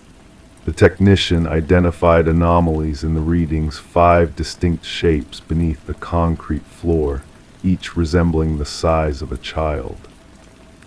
Workers broke through the concrete, unveiling a macabre truth: 5 small sets of remains arranged in a circle. Forensic analysis confirmed the children had perished during Aliner's ownership of the house. Each child wore a pendant engraved with their name, the 5 orphans who were believed to have run away. The detective ordered luminol to be sprayed in the nursery. In the darkness, handprints glowed on every wall, hidden beneath layers of paint, unseen by the naked eye. Countless handprints at various heights, as if the children had been attempting to escape.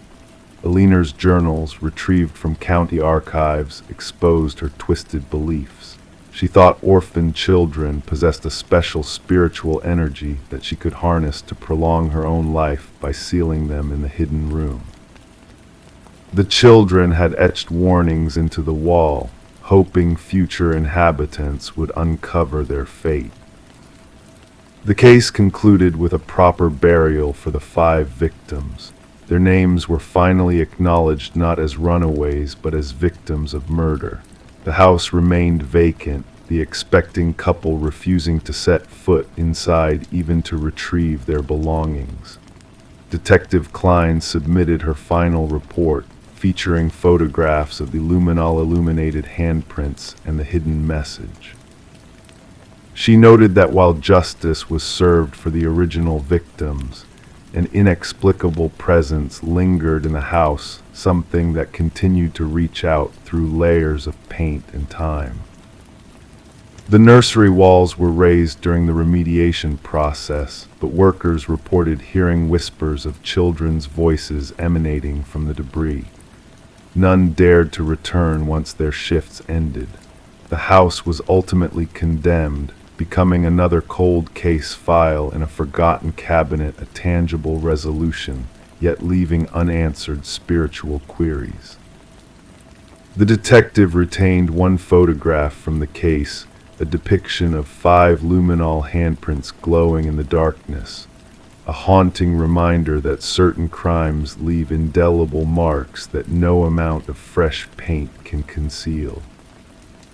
Story 20. The ancient box lay buried beneath layers of dust and debris in the attic, a forgotten treasure from a bygone era of the house's history. Among the jumble of forgotten items, faded Polaroid snapshots rested peacefully, capturing moments of joy and celebration. Each picture told a story of normalcy and innocence until her fingertips brushed against the final photograph. In that instant, the tranquility shattered, replaced by a creeping sense of unease. The image revealed her own living room, the familiar furniture and decor reflecting back at her. But the family depicted was not hers. They smiled obliviously at the camera, unaware of the ominous figure lurking in the background, a man, his presence barely discernible in the shadows. Rebecca's heart quickened as she scrutinized the scene, a shiver running down her spine. Descending the creaking staircase, she carried the photograph to the harsh light of the kitchen. The eerie similarities between her home and the strangers in the picture unnerved her. The detective, with a weathered leather jacket and piercing gaze, arrived to unravel the mystery shrouding the Polaroid. As Detective Morgan delved into the house's murky past, a chilling pattern emerged. Families had resided in the house for precisely 1 year before vanishing without a trace. The Sutherlands, the missing family from the photograph, were just one piece of the sinister puzzle. The investigation led to a dark revelation: buried beneath the basement, preserved remains of all the families who had disappeared, trapped in a macabre time capsule. The discovery exposed the malevolent history of the house, intertwined with the enigmatic figure of Samuel Whitfield, a spectral presence tied to the haunting disappearances. The secrets hidden within the walls pointed to a sinister legacy of surveillance and malevolence. As Rebecca sought safety under police protection, the unmasking of the journal in the hidden crawlspace revealed a chilling truth. An unseen observer fixated on the families who had inhabited the cursed dwelling. The final entry forewarned of an impending threat, signaling a race against time to thwart the unseen adversary's sinister plans. Sheltered in a hotel, Rebecca's world trembled with fear as the night whispered with ominous silence. A phone call pierced the darkness, a breathless voice haunting the receiver before the mechanical click of a camera echoed through the line. The enigma of Samuel Whitfield lingered, his true fate veiled in shadows, his presence a phantom menace lingering in the darkness. The investigation continued, the house standing as a silent sentinel to the unsolved mysteries within its walls. The legacy of Samuel Whitfield endured, casting a chilling shadow over those who dared to uncover the truth. In the quiet of the night, unseen eyes watched, capturing new families in the web of the house's malevolent history. The tale of the man in the photograph remained a chilling enigma, a spectral presence haunting the fringes of reality.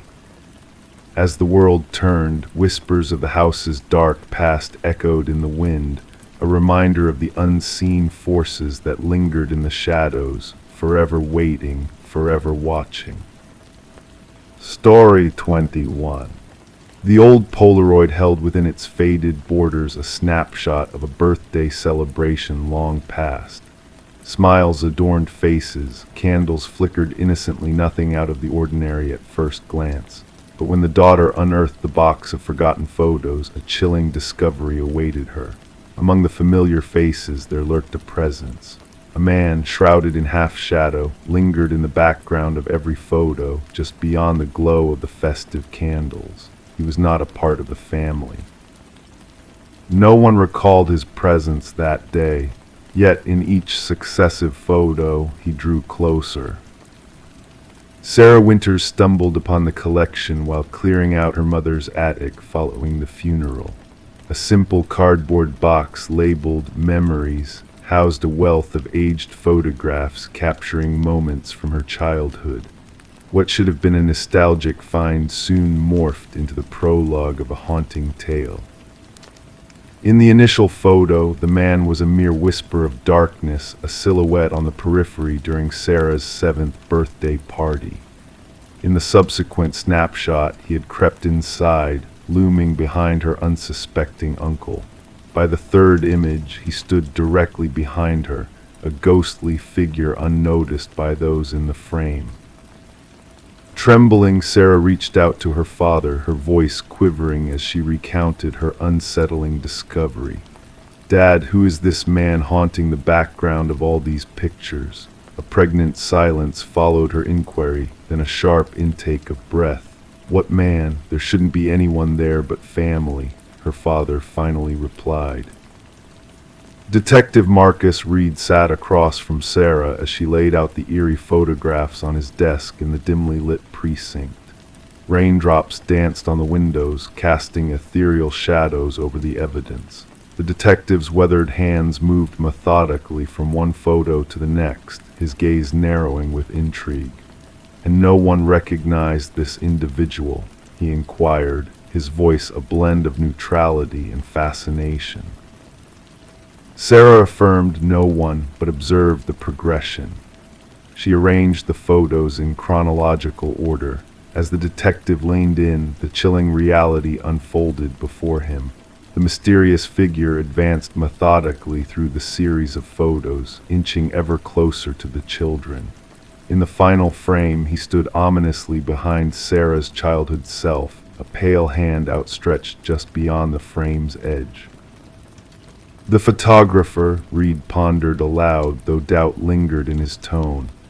"My mother took all these. She set the timer and hurried into the shot," Sarah clarified. The detective made copies of the photos and initiated a formal investigation.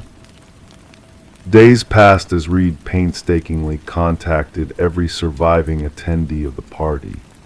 None could recall the man. No hired staff, no uninvited guests, no logical explanation. The secluded property, chosen for its privacy, had seemingly been invaded by an unseen presence. Facial recognition software yielded no results. The figure remained enigmatic, skillfully evading clear identification in each image, as if cognizant of the camera's lens. Just when the investigation seemed at an impasse, Sarah uncovered additional photos from different family gatherings, spanning across various years. The mysterious figure persisted in the background, always lurking, always unnoticed in real time. A digital specialist enhanced the images, revealing obscure details: a scar, a unique ring, a glimpse of facial features previously concealed in shadow. A breakthrough emerged from dental records. The teeth visible in one enhanced photo matched those of Robert Keller, a maintenance worker who had vanished after being linked to 3 unsolved child abductions in the region, a series of cold cases from decades past, coinciding with the dates of the photographed gatherings. Keller had been employed by the cleaning company responsible for the vacation property where Sarah's birthday had taken place. He held master keys to numerous rental properties in the vicinity, locations where families had congregated, where children had inexplicably disappeared. A search of Keller's former residence unearthed chilling evidence buried beneath the foundation. A hair clip identical to one worn by a missing girl, a toy car belonging to a vanished boy, and a bracelet Sarah recognized as her own, believed lost in her childhood. Alone in her apartment, surrounded by the haunting photos that had unveiled a hidden nightmare, Sarah received a call from Detective Reed. Remains discovered near one of the vacation properties had been identified through DNA as one of the missing children. As she gazed at the final birthday photo, the flickering candlelight casting a warm glow on her family's frozen smiles, the shadowy figure loomed behind her younger self, a phantom observer unseen by all but the camera's lens. The revelation interconnected long-dormant cases, offering closure to grieving families, albeit in ways they had never dared to imagine. The enigmatic figure from the family photos had emerged from the shadows, his malevolent presence finally exposed after years of concealing himself in plain sight. Sarah carefully placed the photos back into the box, now transformed into damning evidence. They bore witness to a truth as unsettling as it was elusive, a reminder that sometimes the most insidious dangers are those that lurk within the captured moments of joy, moving undetected through the tapestry of time. Story 22.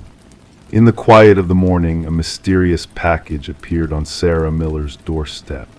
No return label, no tracking number, just a damp cardboard box, as if it had materialized out of thin air. The address was correct, but the name, Daniel Whitaker, was a stranger to her. Most would have ignored it, left it outside, but Sarah's curiosity whispered louder than reason.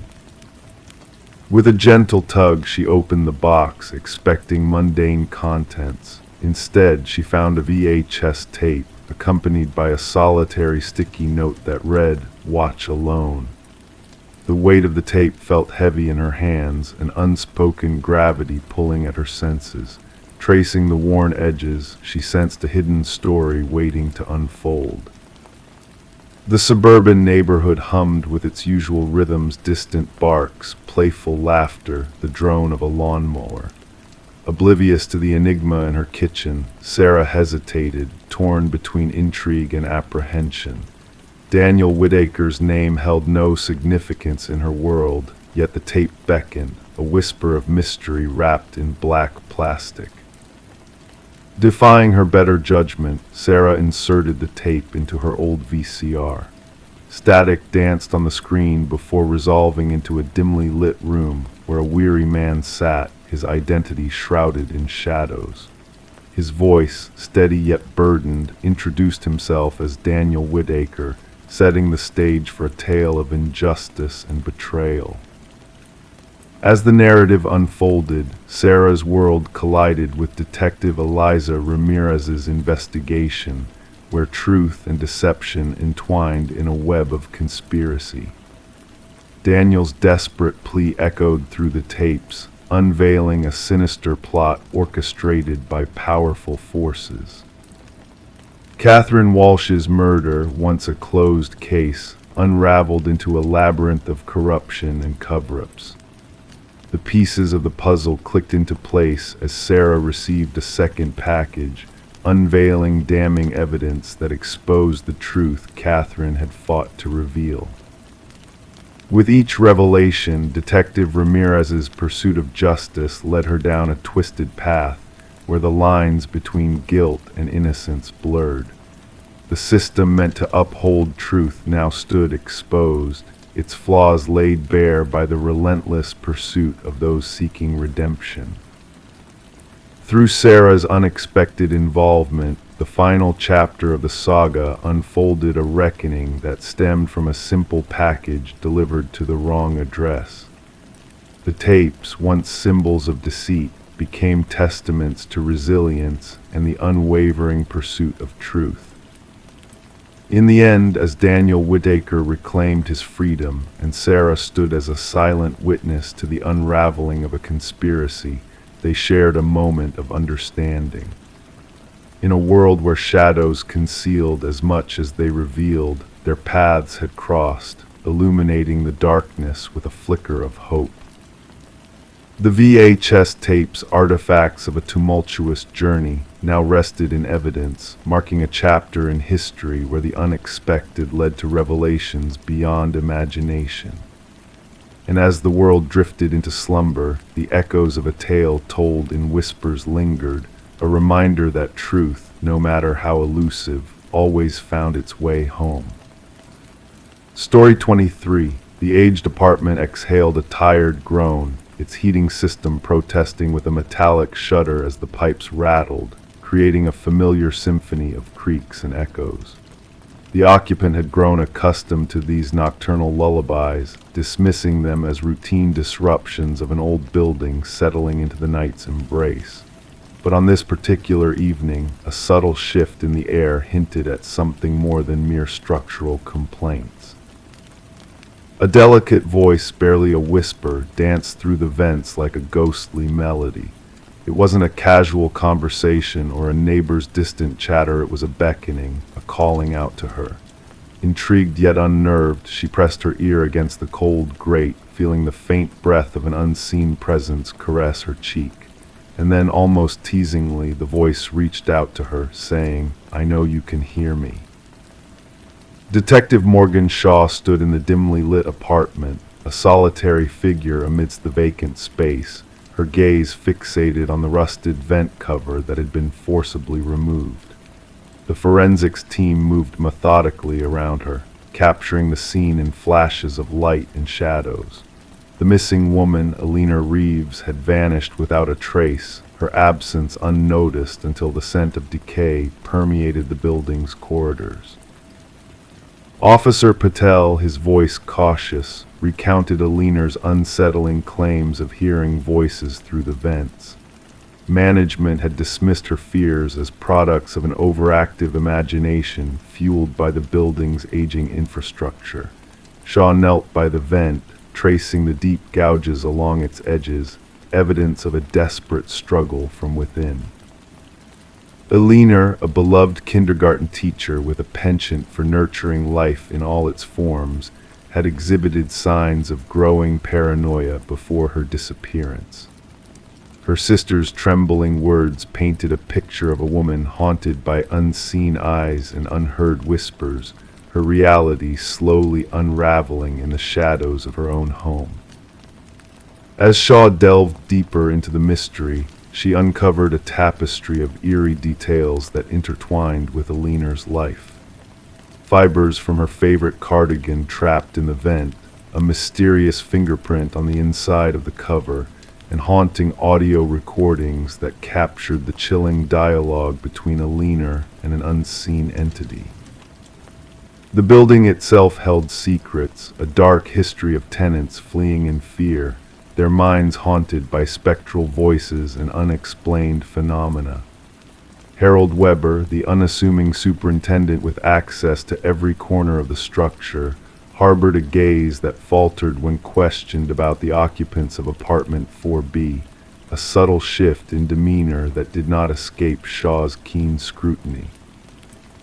A hidden passage revealed a clandestine world within the walls, a shadow realm where someone had lurked, watching, waiting, and whispering. Weber's meticulously organized files and disturbingly intimate collection of mementos painted a portrait of a man consumed by a twisted obsession, a predator camouflaged within the building's bones. Alina's tragic fate unfolded in a harrowing sequence of events, her unwitting descent into the labyrinthine ducts guided by a sinister hand. The families of past victims emerged from the shadows, sharing tales of stolen peace and shattered lives, each echoing the same chilling refrain of whispers in the night. Weber's trial unveiled a man detached from reality yet eerily composed, his actions meticulously planned and executed with a chilling precision. The jury's swift verdict offered a semblance of closure, but Weber's parting words to Shaw lingered, a haunting reminder of the darkness that still clung to the vacant apartment building. Today, the once haunted residence stands silent, a ghostly monument to a past best left undisturbed. New tenants come and go, unaware of the spectral whispers that linger in the vents, the echoes of a tragedy etched into the very walls of the building. The pipes continue to rattle, the heating system groans a symphony of secrets that only the bravest souls dare to decipher in the dead of night. Story 24, the ancient library faced its demise, its walls holding secrets waiting to be unearthed. As the demolition crew worked tirelessly to bring it down, a curious worker stumbled upon a hidden latch concealed within a dusty bookshelf. With a soft click, the shelf swung open, revealing a narrow passage leading to a forgotten chamber. The air within was heavy, thick with the weight of time, untouched by human hands for decades. In the center of the room, a solitary chair stood anchored to the floor, a haunting presence in the dim light. And etched repeatedly on the walls, a chilling message lingered, "I am still here." The foreman, sensing something amiss, called in the authorities. What had begun as a routine demolition now took a dark turn, drawing the attention of Detective Morgan Walsh. With his flashlight piercing the shadows, Walsh stood at the threshold, the eerie message etched on the walls casting a somber glow around him. "Secure the area," he commanded, his voice resonating in the confined space. "No one disturbs anything until forensics arrives." The history of the library whispered tales of the Harrington family, a name intertwined with mystery and tragedy. Once esteemed members of the community, they had gifted the building to the public following the vanishing of their daughter, Rebecca. Her disappearance during her college years had left a void, her absence a lingering question mark. Despite exhaustive searches, her fate remained shrouded in uncertainty.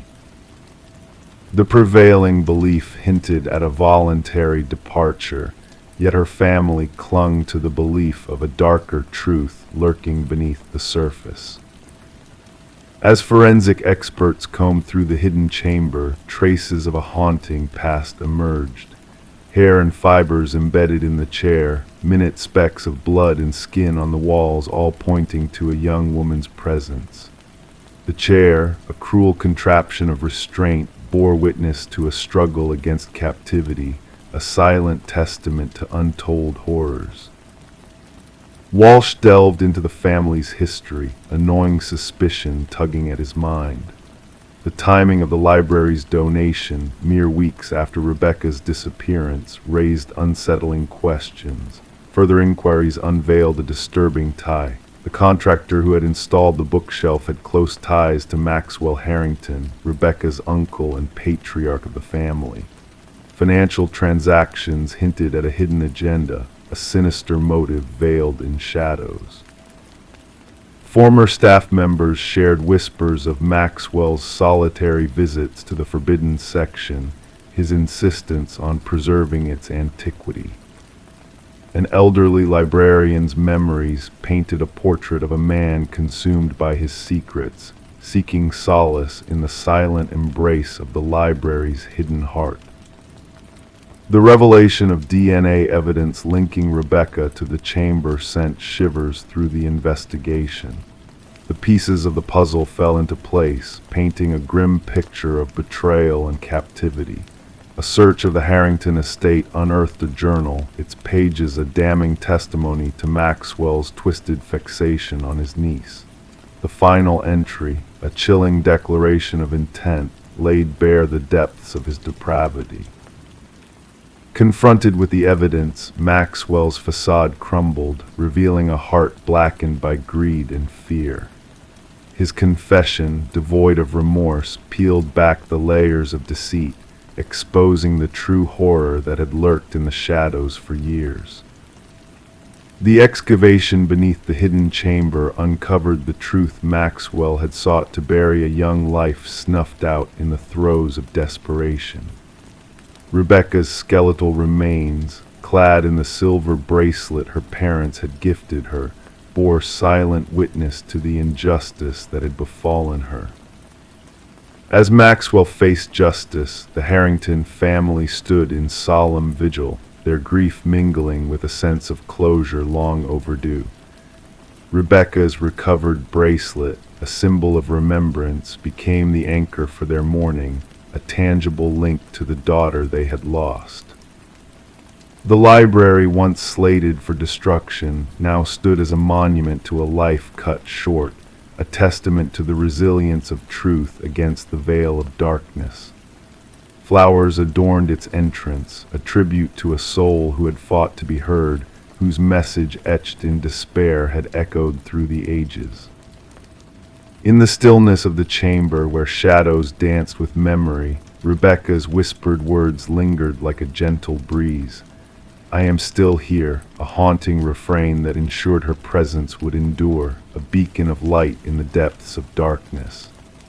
And as the library stood frozen in time, a testament to a tragedy unveiled, the echoes of justice reverberated through its walls, a promise fulfilled at last. Story 25, The Mystery of Reflections. She cleared the fog from the mirror, gazing at her own reflection, but an unsettling feeling crept in. Her features appeared normal, her attire unchanged, yet a sense of unease lingered, growing with each passing moment. A flicker caught in the corner of her eye, a movement that seemed out of place, and when she turned away, her reflection remained motionless, watching. Rebecca Thorne's journey into the unknown commenced with that eerie occurrence in her bathroom. What unfolded next would puzzle investigators and cast a shadow over the community for years to come. Residing alone in a modest apartment nestled within a serene suburban enclave, Rebecca led a structured life. Her acquaintances described her as meticulous, introverted, a woman who preferred solitude but maintained a friendly rapport with those nearby. In her professional realm, she served as a data analyst for a mid-sized corporation, her existence dictated by routines and exactitude. Nothing about her demeanor hinted at the fact that she would become the focal point of one of the most enigmatic criminal enigmas of the era. The initial signs were subtle. Rebecca noticed minor displacements of objects in her living space. Nothing vanished, just rearranged. A coffee mug shifted to a different shelf, books rearranged on the bookcase, her toothbrush found on the wrong side of the sink. Initially attributing these anomalies to absent-mindedness, a consequence of prolonged hours scrutinizing spreadsheets under harsh fluorescent lights, Rebecca disregarded them. Detective Marion Shaw was alerted when Rebecca, after enduring weeks of these disturbances, finally reached out to the authorities. The initial evaluation leaned towards a psychological concern rather than a criminal matter. Shaw documented the complaint but placed it among the pile of low-priority cases. There was no concrete evidence, Shaw later recounted. No signs of forced entry, no missing items, just a woman with a sense of foreboding within her own home. The pivotal moment arrived with the incident involving the bathroom mirror. During her subsequent interaction with law enforcement, Rebecca vividly recounted how her reflection seemed to move independently, how she felt surveilled even in solitude. This time she had proof a self-installed security camera aimed at her front door. The footage disclosed something that sent shivers down the spines of even the most seasoned officers. The grainy video depicted Rebecca departing for work in the morning. Yet 20 minutes later, a figure identical to Rebecca utilized a key to enter her abode. Forensic specialists scrutinized the footage for signs of tampering or digital manipulation, finding none. The individual entering mimicked Rebecca's movements, attire, and even carried the same distinctive leather bag. However, according to the timestamp footage from her workplace's security system, Rebecca had already clocked in at her office building across town. "We are facing a doppelganger scenario," Detective Shaw disclosed to her superior. "An individual who has meticulously studied Ms. Thorne and can replicate her with eerie precision." The inquiry escalated. Fingerprints within the premises solely matched Rebecca's. No foreign DNA surfaced. Neighbors reported mundane sightings, only Rebecca going about her daily routines. Mrs. Keller, a neighbor, mentioned a peculiar encounter where she greeted Rebecca upon her return home and received no response, a deviation from her usual behavior but not alarming. Rebecca commenced documenting the disturbances in a journal. Minor alterations in her apartment snowballed. Vanishing food from her fridge she didn't recall consuming. Her computer displaying searches she had not initiated. Most disquieting were the photographs on her phone's self-portraits resembling her, yet she had no recollection of capturing them. In some, her countenance appeared subtly awry, the grin too wide or the gaze too intense. "I feel as though I'm descending into madness," she confided to Detective Shaw during their third meeting. "Or perhaps someone is orchestrating it to appear that way." The breakthrough materialized when a pattern emerged in the security footage. The doppelganger only infiltrated when Rebecca departed for specific engagements, therapy sessions, yoga classes, Sunday morning grocery runs, predetermined activities with foreseeable durations. "Someone is deeply acquainted with your schedule," Shaw elucidated. "This isn't random. It's a calculated form of surveillance and infiltration." A forensic psychologist posited that they were entangled in a fixation instance, a person fixated on becoming Rebecca, inhabiting her existence, conceivably aiming to supplant her entirely. Though rare, such occurrences were documented in psychological archives. The perpetrator typically underwent a psychological rupture, fixating on a target representing something they coveted: stability, beauty, success, normalcy. The inquiry narrowed following Rebecca's mention of a former co-worker, Lily Winters, dismissed due to escalating erratic behavior. Lily had closely collaborated with Rebecca, often remarking on their similarities. Post-dismissal, she dispatched a series of disconcerting emails to Rebecca. "We could be interchangeable," one message stated. "At times, I feel more like you than you do." Detective Shaw secured a warrant to explore Lily's residence. The revelations therein metamorphosed the case from unsettling to harrowing.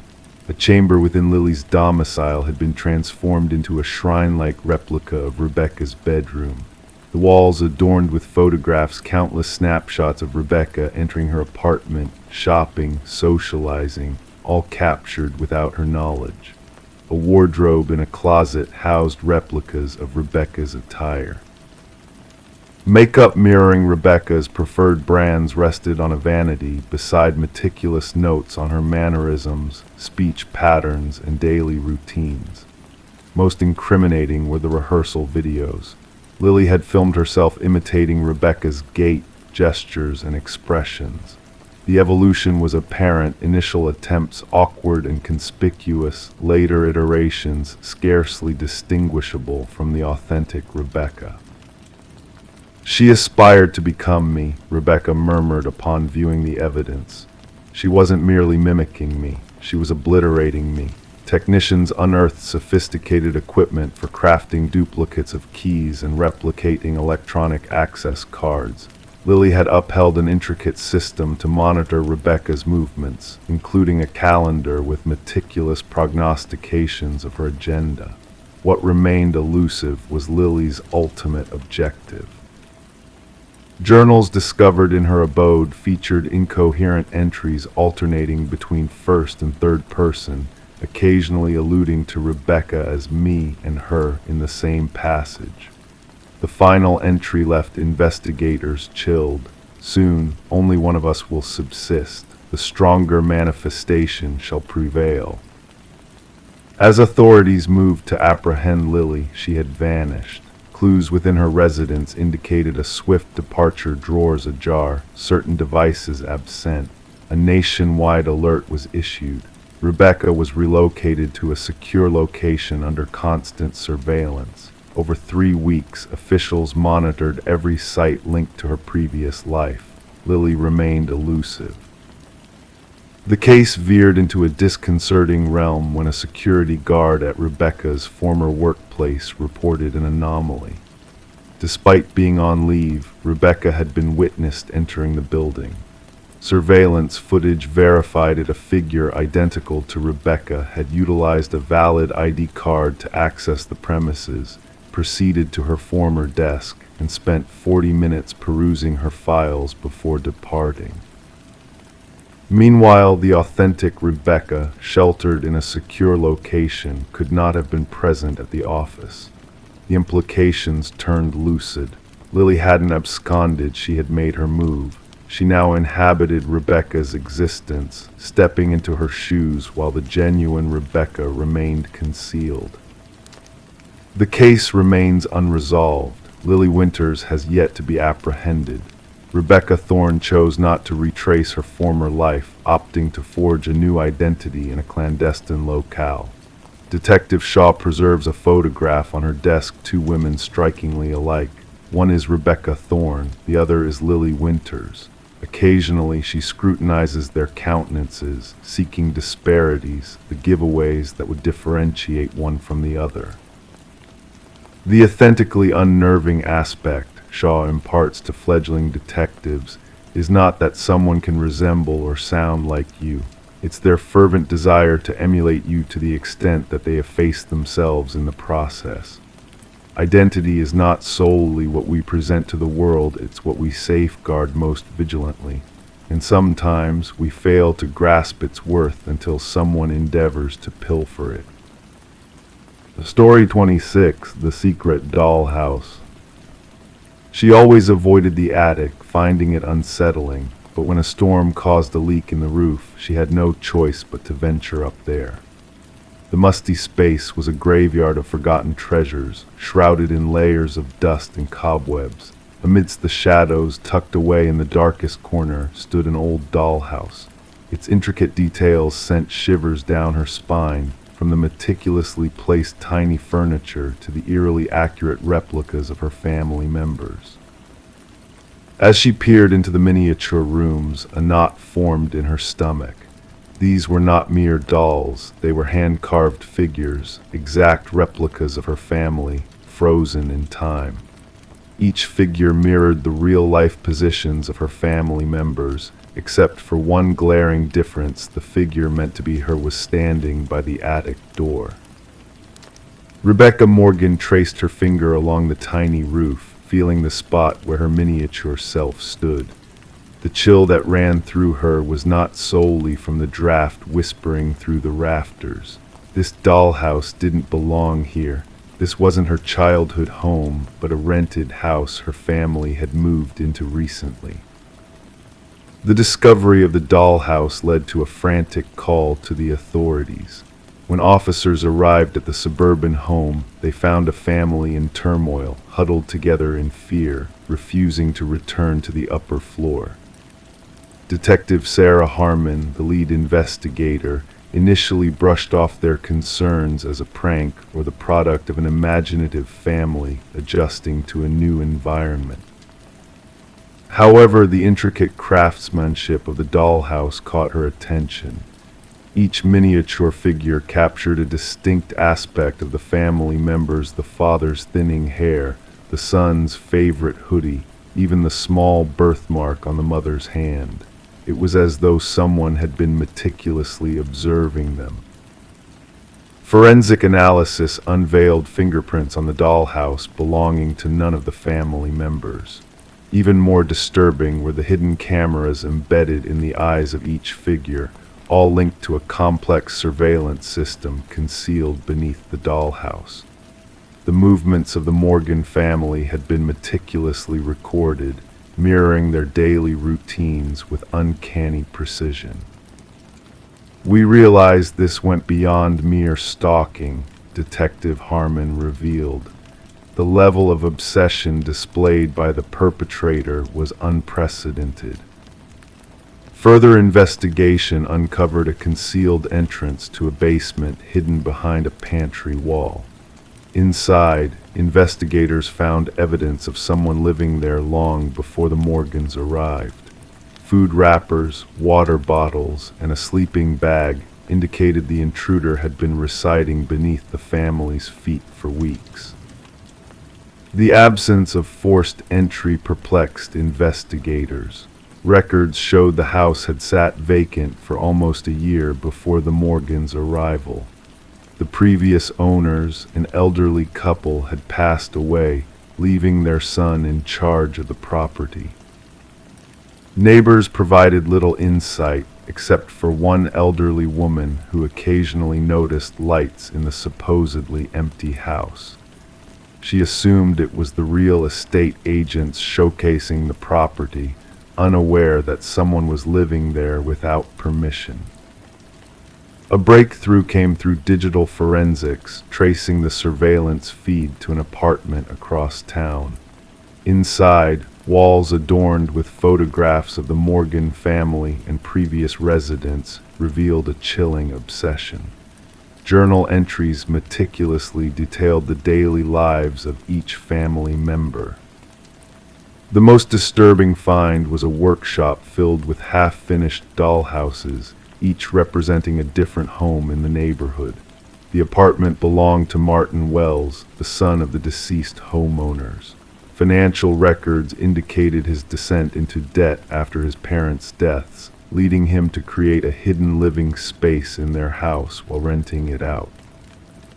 The dollhouse served as Wells' control hub, a tool to monitor and manipulate the occupants of the house he once called home. During questioning, he remained disturbingly composed, stating, "I needed to ensure they respected my parents' house, where they slept." The psychological evaluation painted a picture of possessive delusion. Unable to cope with the loss of his childhood home, Wells crafted an intricate system to maintain dominance over it. The dollhouse became his medium for asserting control over both the property and its inhabitants. The Morgan family never returned to the house. Rebecca reflected on the haunting realization that they had been watched, their lives measured and manipulated like puppets in a play. The dollhouse wasn't the horror, it was the dehumanization of being reduced to mere objects in someone else's twisted game. Martin Wells faced charges of stalking, invasion of privacy, illegal surveillance, and breaking and entering. His actions spurred a reevaluation of real estate laws concerning disclosure of past events on properties. The judge, acknowledging the violation endured by the Morgan family, highlighted the breach of their safety and autonomy. Criminologists were disturbed by the depth of Wells' deception, speculating how long he could have lurked undetected if not for Rebecca's discovery. His journals hinted at a pattern of secretly inhabiting homes for years, creating miniatures of each family under his watchful eye. The Morgans relocated far away, but the trauma lingered. Rebecca confessed to checking every nook and cranny for hidden eyes, removing all traces of dollhouses from their new abode. Some days I still feel a gaze upon me, wondering if somewhere someone is manipulating a tiny version of myself in a dollhouse I'm yet to uncover. Story 27. The apartment lay silent, untouched for months, a vacant space waiting to reveal its secrets to the new tenants who dared to step inside. They entered with low expectations, anticipating only dust and perhaps some forsaken furniture left behind. However, their expectations were shattered by one stubborn door, a closet locked tight from within, concealing a mystery waiting to be unraveled. When the landlord finally managed to pry open the obstinate door, the tenants braced themselves for the sight of old coats or discarded belongings. Instead, what greeted them sent shivers down their spines. The walls of the closet bore deep, jagged scratches, etched with desperation into the wooden surface. And nestled in the corner, a relic of the past, a vintage flip phone, its battery long drained, except for one haunting message glowing on the screen, unread and ominous. Detective Morgan Shaw, a seasoned investigator, had encountered her fair share of grim scenes over the course of her career. Yet this discovery stirred a sense of unease within her, not from the presence of blood or overt violence, but from the haunting implications of those frantic scratch marks, a silent testament to someone's harrowing captivity and struggle for freedom. "We need forensics here now," she instructed her partner, Officer Reed, who diligently captured every detail of the eerie scratches through his camera lens. "And fetch me the records of the previous tenants," she added, her voice tinged with a sense of urgency. The enigmatic message on the forgotten phone simply stated, "I know what you did."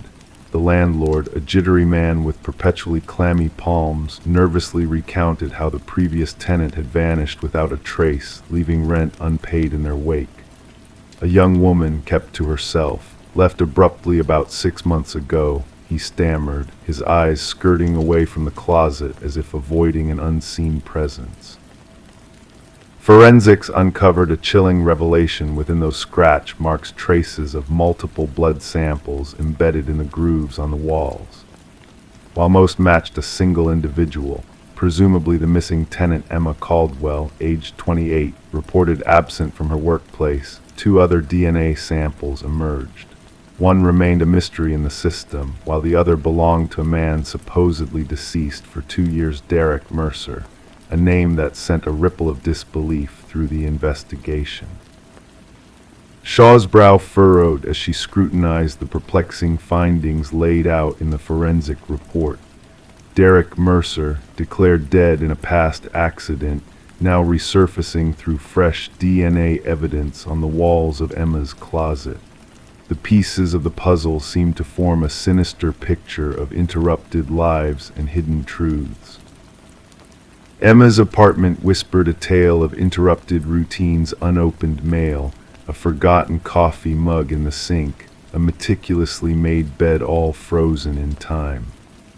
Her phone records revealed a pattern of regular calls with her sister, abruptly cut off, replaced by a flurry of unidentified calls in the weeks leading to her disappearance. The sister mentioned a mysterious boyfriend, Officer Reed relayed, his voice tinged with intrigue. No name, just descriptors like intense and private. Surveillance footage from a nearby store captured Emma's entrance into her building one fateful night, shadowed shortly after by a man in a baseball cap, his features carefully obscured from the prying eyes of the camera. The investigation gained traction when partial fingerprints belonging to Derek Mercer were uncovered on the interior doorknob of the closet, a damning connection that pointed towards a sinister truth veiled in shadows. He staged his death, Shaw concluded, her mind racing to unravel the twisted web connecting Emma, Derek, and another missing woman, Lynette Porter, who had vanished years before.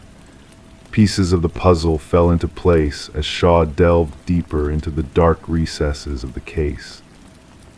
A car linked to Derek Mercer's family frequented the vicinity of Emma's apartment, with sightings of a figure resembling Derek entering the premises, a breadcrumb trail leading to a remote property owned by the Mercer clan. Behind the imposing doors of the property's basement, a chilling discovery awaited the investigators. Lynette Porter, alive but broken, imprisoned in conditions mirroring Emma's confinement in the closet. "He made me watch," Lynette murmured, her eyes vacant, recounting the horrors she had endured under Mercer's twisted control.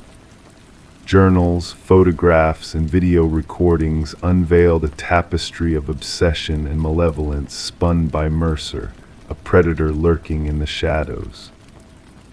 The manhunt for Derek Mercer extended far and wide as authorities chased a phantom hellbent on sowing anguish and despair in his wake. Mercer's capture at a bus terminal, armed with tools of coercion and a newspaper clipping chronicling Emma's vanishing, marked a pivotal moment in the relentless pursuit of justice. During interrogation, Mercer's demeanor remained eerily composed, his words laced with a chilling rationale that sent shivers down the spines of those who listened. The trial uncovered the elaborate charade Mercer had orchestrated to evade justice, a macabre dance of deception and manipulation spanning years. Despite the absence of Emma's remains, forensic evidence painted a grim picture of her fate, sealed within the walls of the closet where her desperate pleas echoed unheard. The jury's swift verdict of guilt echoed through the courtroom, sealing Mercer's fate with a life sentence devoid of parole. As the judge pronounced the sentence, Mercer's faint smile hinted at a cryptic satisfaction known only to him. In a poignant moment, Lynette Porter stood before the court, her voice strong with resilience. "While he dwells in darkness, I choose to stand in the light," she proclaimed, a beacon of strength amid the shadows cast by Mercer's malevolence. The case left an indelible mark on the department's investigative protocols, emphasizing the importance of scrutinizing relationships and delving into the hidden crevices of rental properties. Detective Shaw, with the closet door from Emma's apartment adorning her office wall, carried a silent reminder of the unseen horrors lurking beneath the surface, a testament to the resilience of those who fought to survive in the face of unspeakable darkness.